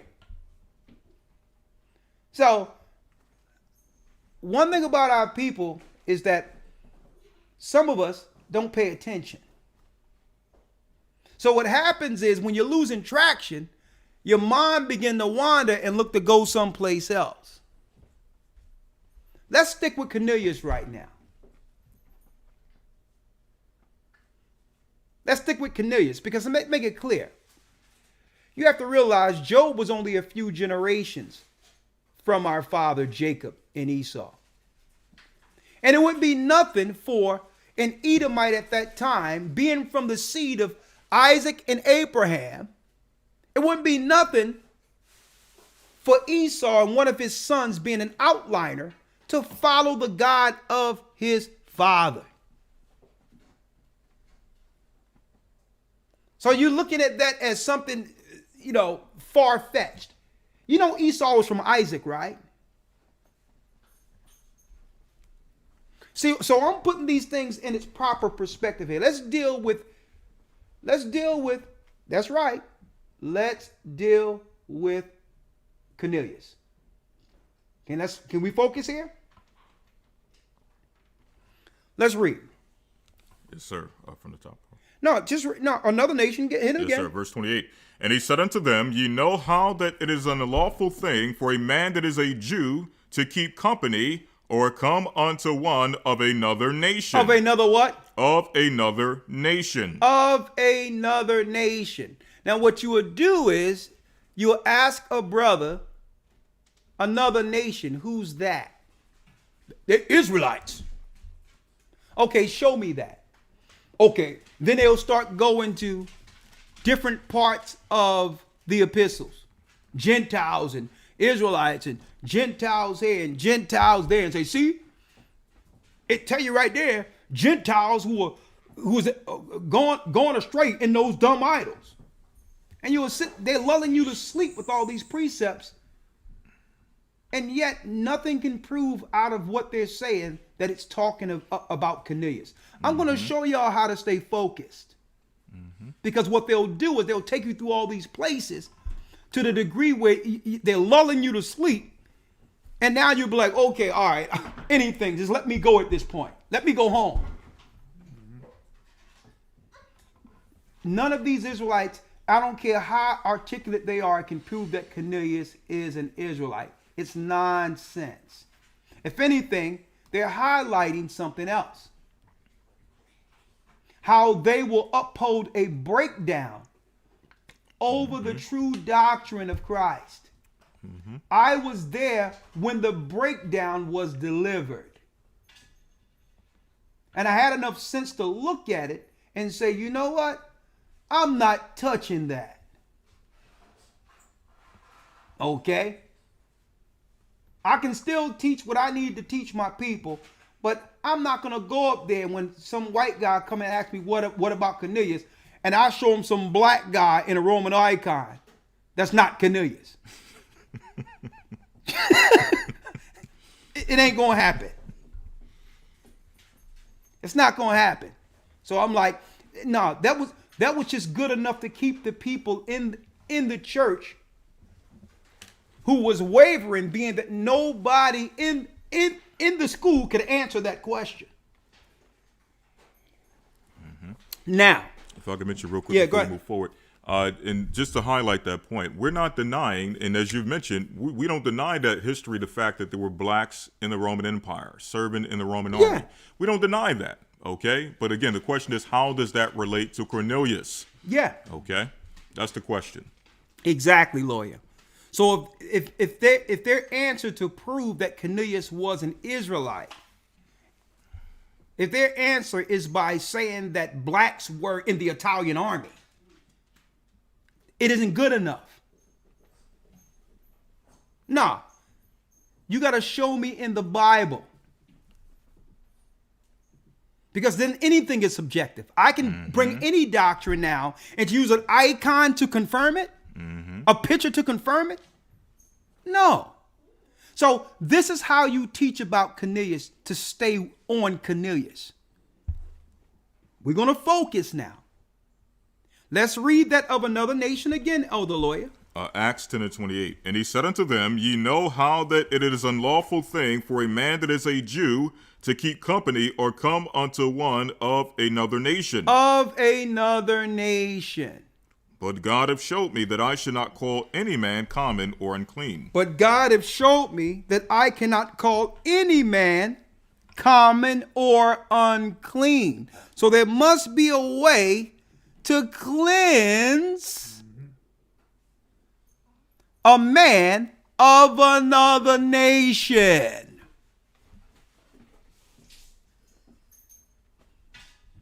Right? Baptism. So now that explains how the other nations will get in the kingdom to serve under Christ. You got it? So now I can't be just cursing out a white man just because how he look, or another nation, because that's not my duty. It's my duty as a minister to be that light to who? The Gentiles and the Israelites. That's what Christ's menorah is a light to the world. To turn from their dark ways into the kingdom of our Christ, of our anointed. Are you following me here? All right. Now, this is how you break it down now. This is simple. I don't have to go through precepts for the next 30 minutes proving nothing. That's what they do. You have to watch their trickery. They're going to devout. Yeah, man. You're talking about Esau being devout. Man, they off. You get caught up in all that, and no scriptures are coming out. Hey, off, man. And they start going into all that. How can Esau be devout? And then they'll go, Esau have I hated. They'll go all there. Right? Check this out. Here's simple. Simple, Cornelius. Go to, you got it, Acts 15 and 14. And Amos 9 and about 10. 2 precepts, folks. Let's read it. Acts 15, verse 14. And I'll start at verse 13. It says, and after they had held their peace, James answered, saying, men and brethren, hearken unto me. Yep. Simeon have declared how God at the first did visit the Gentiles. Did visit the who? The Gentiles. The Israelites? The Gentiles. The who? The Gentiles. Come on. To take out of them a people for his name. To take out amongst the Gentiles a people for Christ's name. The Most High's name. So these are the people who will be covered for the kingdom. They'll have access to the kingdom. Now, of course, their positions aren't the same as Israelites, but they'll get in nonetheless. See? Read. It says here, Simeon have declared how God at the first did visit the Gentiles to take out of them a people for his name. And to this agree the words of the prophets. Of the prophets, read. As it is written, after this I will... So now, here it is. Peter going to Cornelius was a fulfillment of an Old Testament prophecy. So now, this prophecy will let us know the ethnicity or nation of Cornelius. Read. And to this agree the words of the prophets, as it is written. After this I will return and will build again the tabernacle of David, which is fallen down, and I will build again the ruins thereof, and I will set it up, that the residue of men might seek after the Lord. That the residue of men, we're going to find out who this residue of men seeking after the Lord are, according to the prophecy. Read. And all the Gentiles upon whom my name is called. And all the what? And all the Gentiles upon whom my name is called. Come on. Saith the Lord who doeth all these things. Saith the Lord who doeth all these things. Now, what you cannot do is get caught up into semantics and trickery. I'm going to teach you their trickery. What they'll come back to you is ask you, when did God ever call Gentiles by his name? When that's not the context. This is talking about through Christ. He will now have Gentile nations covered by him through his sacrifice. It had nothing to do with a past proclamation in naming a nation. See? I know where they go. So their trickery is to say, when was Gentiles called? It's not talking about past. This is talking future. Now, so get out of here with that. Let's go with the precepts that was quoted in Acts the 15th chapter to why Peter accepted the Gentile, Cornelius. Here's the quote out of Amos. Let's read it. Yep, and I chuckle a little bit as I read Acts 15 because you have Israelites who'll go so far to say that when you read that scripture, James didn't know what he was talking about when he quoted the prophecy in Amos. They'll say he didn't know what he was. James didn't know what he was talking about. James was going off.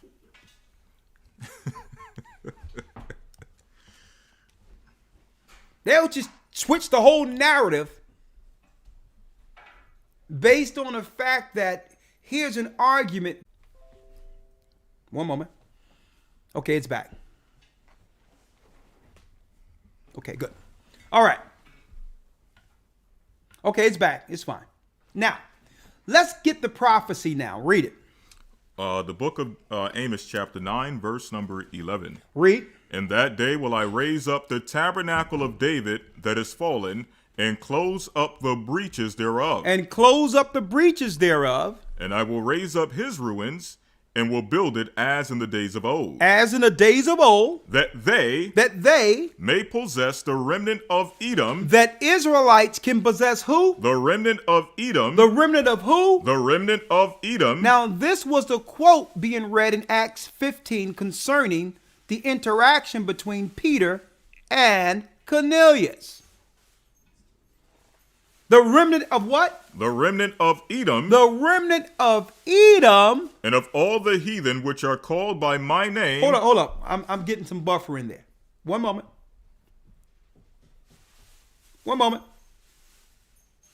And all the what? And of all the heathen which are called by my name. And all the heathen which is called by my name. Hold on 1 second.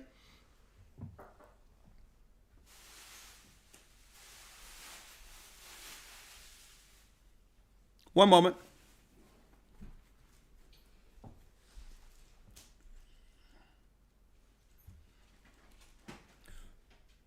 Read it again. The book of Amos 9, verse 11. Yeah. In that day will I raise up the tabernacle of David that is fallen, and close up the breaches thereof, and I will raise up his ruins, and will build it as in the days of old. As in the days of old, like before the split through Solomon. Read. Verse 12. That they are the Israelites. All 12 tribes. All 12 tribes. That they may possess the remnant of Edom. Possess the remnant of Edom. And of all the heathen which are called by my name. And all of the heathen which is called by my name. So the Most High already showed the 12 tribes together back as David. As a totally separate nation than Edom and the other Gentiles who have now accepted Christ. So Peter fulfilled that prophecy by extending himself to Cornelius to open the way for the Edomites and all the Gentiles who would serve in the kingdom. The true good news, the true light of Christ. I can't talk about the menorah strictly for some Jews or for just Israelites when Christ was and is the light for the world. Yeah. Yeah, come on. Isaiah 56 and 6. I was just going. Okay, all right, let him go. Come on. 56 and 6. Also, the son of the strangers that join himself into the Lord to serve him and to love the name of the Lord, to be his servants. Everyone that takes the Sabbath from polluting it and keeps hold on my covenant, even then will I bring into my holy mountain and make them a joyful in my house of prayer. Their burnt offerings and their sacrifice shall be accepted upon my altar. And for my house shall be called the house of prayer for all nations, for all people, For all people. And the Lord which gather the outcasts of Israel says, yet will I gather others to him. So the outcasts of Israel are those that were scattered or separated. So after he bring the breach together, like it says in Amos, read. To him besides those that are gathered unto me. And remember it again. And the Lord which gathered the outcasts of Israel says, yet will I gather others to him. Thank you. Besides those that are gathered unto me. Right. And you know, I'm glad you're making that point, because this is what they'll do. Teaching the unlearned, people who don't know the true narrative or doctrine of the Bible. They'll use the word stranger and go straight to the epistles where the 10 tribes were called strangers. See? Or the strangers abroad in the book of Peter, in the book of James. And they'll say those strangers are Israelites. See? You can't go there. You cannot go there. Get something. One moment.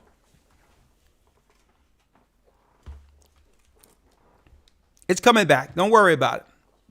All right, Elder Lloyd. Hold up. Let's wait.